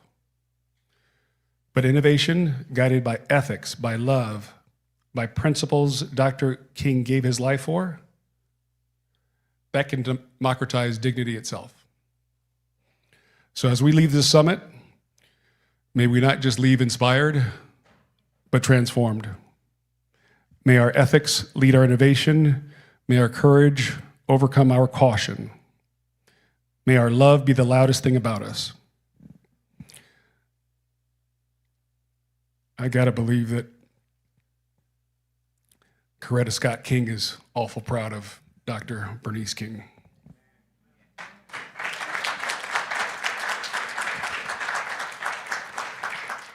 As Dr. Bernice King demonstrates every day that authentic leadership is not just glamour, it's grace under pressure, faith under fire.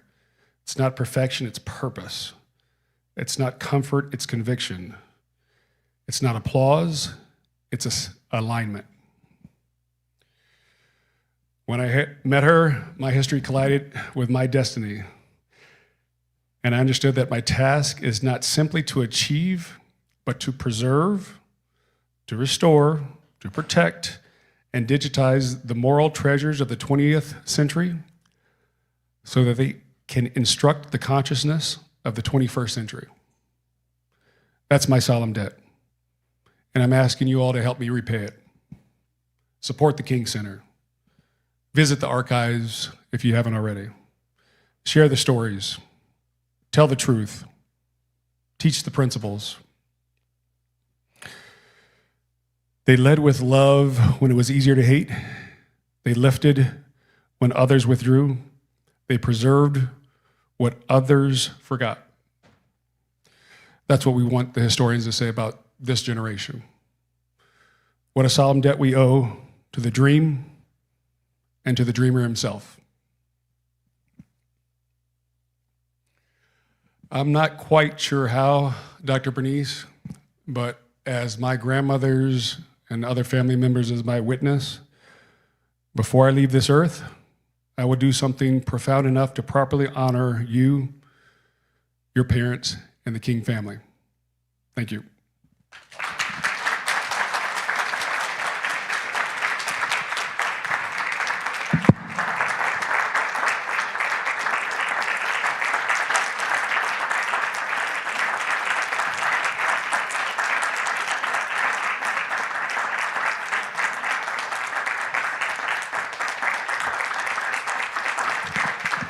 Wow.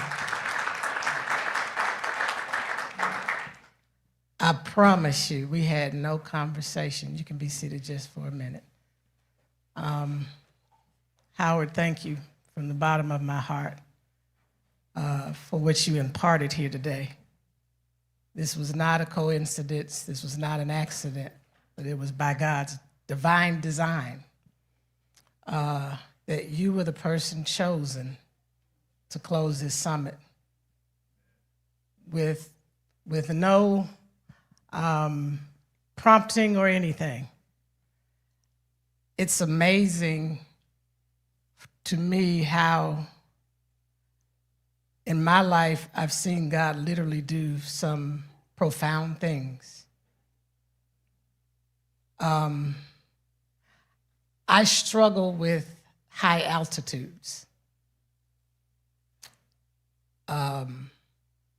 As soon as I get to Denver, I have to get the oxygen because my oxygen starts to drop. And I was invited to go to a high altitude, a very high altitude. And I decided I would go not in a plane, but in a car, which made no sense. Because when I thought about it, it's like the same thing that my fears are associated with in the air can happen when you're going around those curves, right, Benita and Delise? And you're looking over and that drop is way down there, and you're trusting a driver you do not know. Just like in the air. But I took the journey. And as I sat there and as Howard was talking, I went back to a moment that I was not physically present. I was present in the earth, but a prophetic moment on April 3rd, 1968, when my father said his last words to all of us, even those generations that are not here today. Because of technology, we have that speech. That's how important technology is. And if we use it right, if our humanity leads the way with it, we can create the world that we need to live in and that we all want to live in. A safe nation, a safe world, secure, and a world where the dignity of every individual is respected and regarded, and that everything that God Almighty put inside of every single solitary person, even those who have gone severely off track, can be cultivated and ultimately developed to a place where we can continue to nourish our humanity in a positive way. But as you were speaking, Howard, you prompted me back to April 3rd. And I promise you, with everything I can on my side, that these are not my last words. But when my father said that God had allowed him to go up to the mountaintop, I met him in the mountain, way up high. And you see all kinds of possibilities when you're that high. I participated in some experiences those few days that you hear all these possibilities at a time when things seem so impossible and troubling and disturbing and dark. But the mountaintop does something.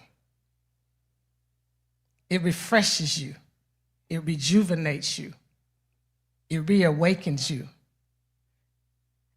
And so my father said that he went up to the mountaintop and he looked over and he saw the promised land. And I may not get there with you, but I want you to know tonight that we as a people will get to the promised land.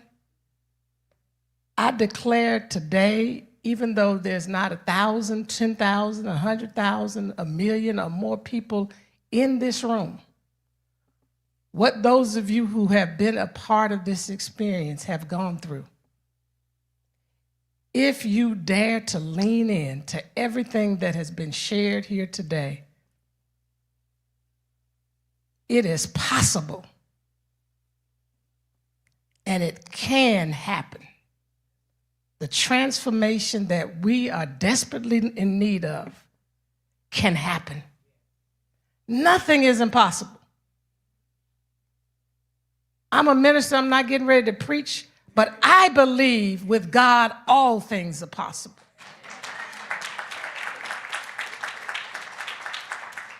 Because he has us as his hands and his feet. And he deposits things in different people. He doesn't care whether you're in a C-suite or you're sweeping the streets. He deposits. That's what they were saying about the creativity that comes from the frontline workers. So all of the energy that's been in this room this week, I'm challenging us to take all of this and ball it up and see it as that prophetic declaration on that night that we as a people will get to the promised land. Because now we have been equipped. We've seen with our own eyes. Some of us had the capacity on last night to see with our own eyes what that can look like when you're up against all kinds of impossibilities in a community that our nation wrote off time and time again in Watts. Watts was happening when my dad was around. Watts happened when right after Rodney King. And yet something is emerging new. And so don't be discouraged in this hour. It looks bleak. It is bad. It's horrible. What we are seeing is not a lie. Even though there's reality TV for some that's happening right now, I need to break that down for you all.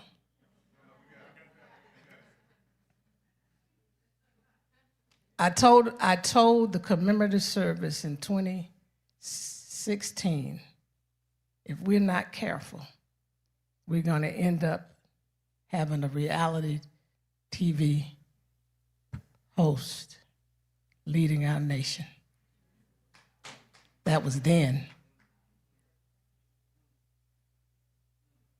But this stuff is real, and real lives have been impacted, affected, harmed, But this room showed us, and I hope encouraged us, and will move us into our proper places to take responsibility where we need to take responsibility, to have the courage that we need to have to bring into being the beloved community that is not a utopia, it's a reality as we live it. And as my brother said earlier, we gotta tell the truth along the process. And so I wanna thank every participant, whether you were online or in this room. I wanna thank all of the participants on this summit, those that were part of our panels,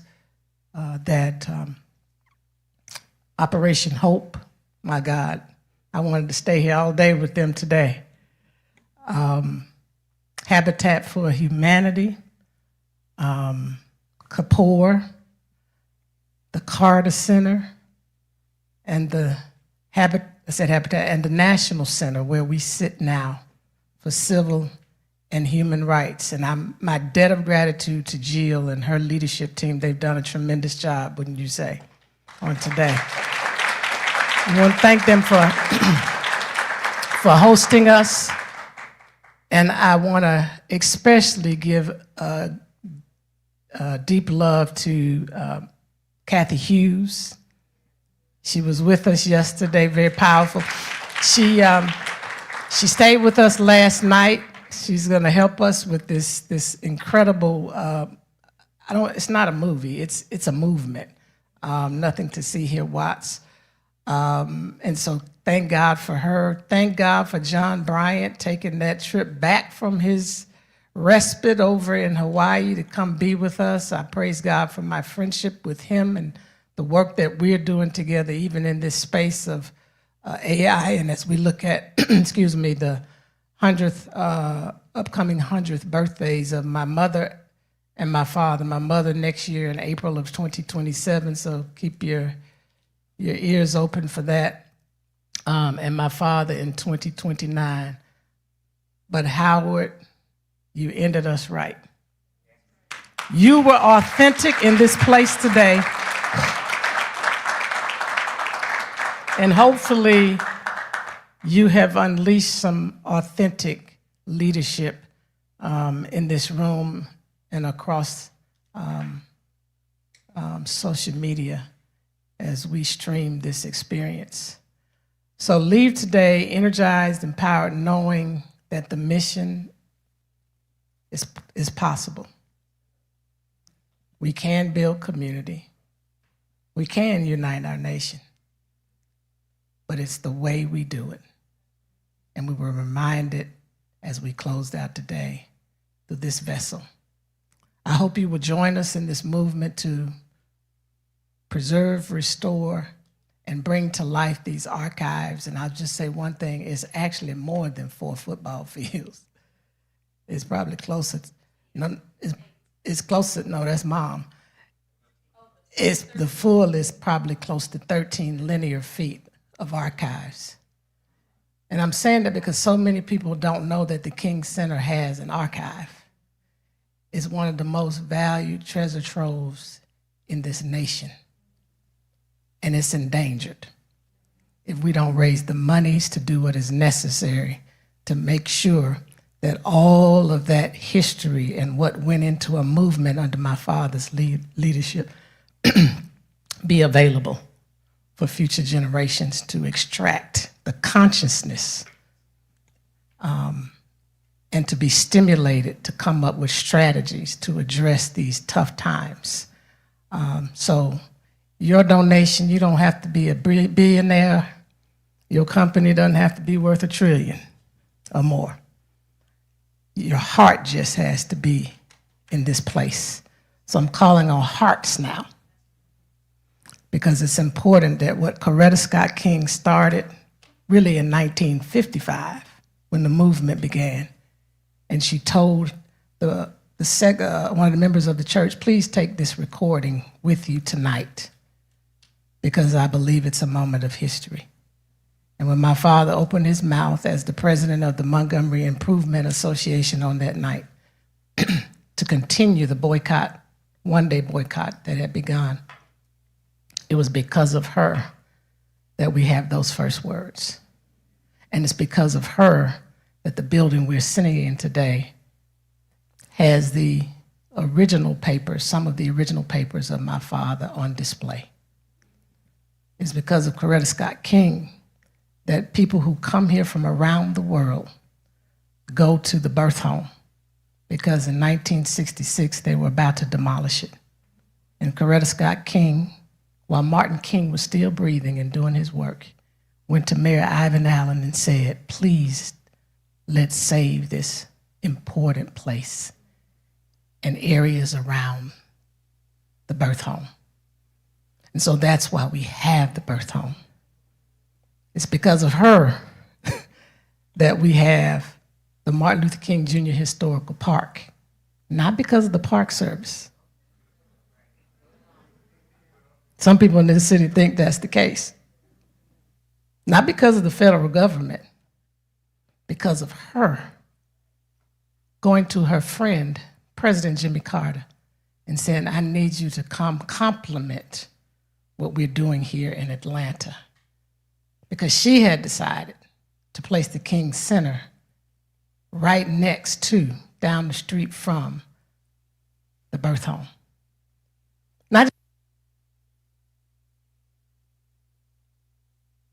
Not just one birth home, but two birth homes. The place he physically was born and the place that he was born again spiritually, Ebenezer. Because of her, we have the King Center. Because of her, we have a King Holiday. And it doesn't mean other people were not involved. I'm not diminishing the fact she had to do with other things, but it's because of who she was and how she was that the people came alongside her. She loved people, she cared about people. And she was not just married to a man, she was married to a mission. A possible mission. So we want to remind people constantly of the possibilities. It's not impossible. They did it. We can do it. We must do it. So join us on the journey. We need your help. We need your support. We need you to be a part of the King Center. God bless you, and go in peace.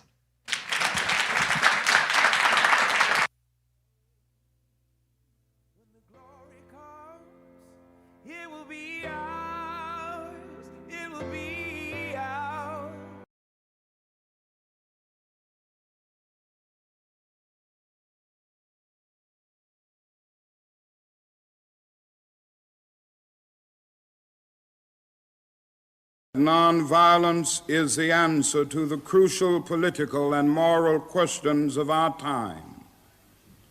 The need for man to overcome oppression and violence without resorting to violence and oppression.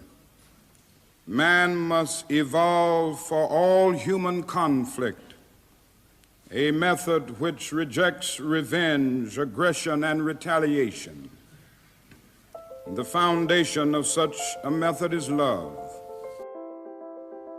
Dr. Martin Luther King Jr. changed the world when he demonstrated what could be achieved through nonviolence. Now, you can learn how to live and practice this philosophy yourself through Nonviolence 365 Online, an innovative digital experience developed by the Martin Luther King Jr. Center for Nonviolent Social Change. Nonviolence 365 Online features extensive video interviews with real nonviolence practitioners, including the King Center CEO Dr. Bernice A. King, King Center certified instructors and trainers, and veterans of the civil rights movement. Explorations of the historic campaigns that helped Dr. King forge his philosophy.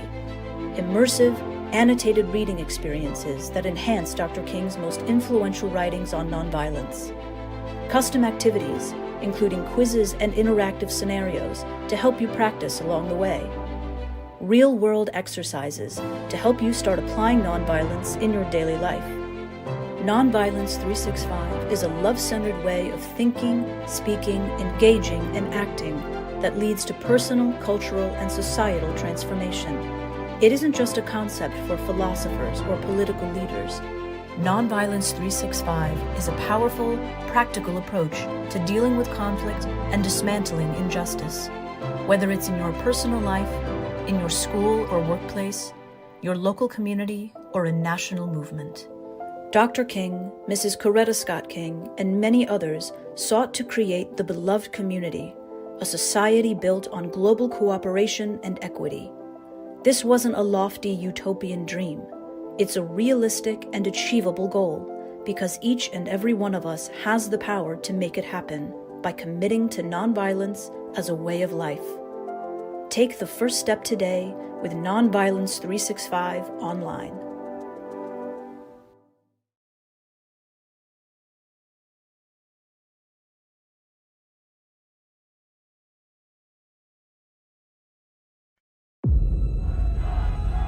In a world shaken by conflict, where violence rises and communities struggle to hold on to hope, there is a place still teaching us another way. For 57 years, the King Center has carried forward a legacy, not as history, but as a blueprint for the future. Students with King builds on that foundation. In 2025, young minds across the globe gathered for the Students with King Reading Corner, engaging more than 1,000 schools, inspiring a generation to read, reflect, and rise. The King Center also served as a virtual classroom featuring teach-in resources, a spotlight series, and civil rights talks that reached educators and youth in the United States and abroad. Through the Beloved Community Leadership Academy, leaders learned the 6 principles and 6 steps of nonviolence, not as theory, but as a daily practice, a discipline, a way of life.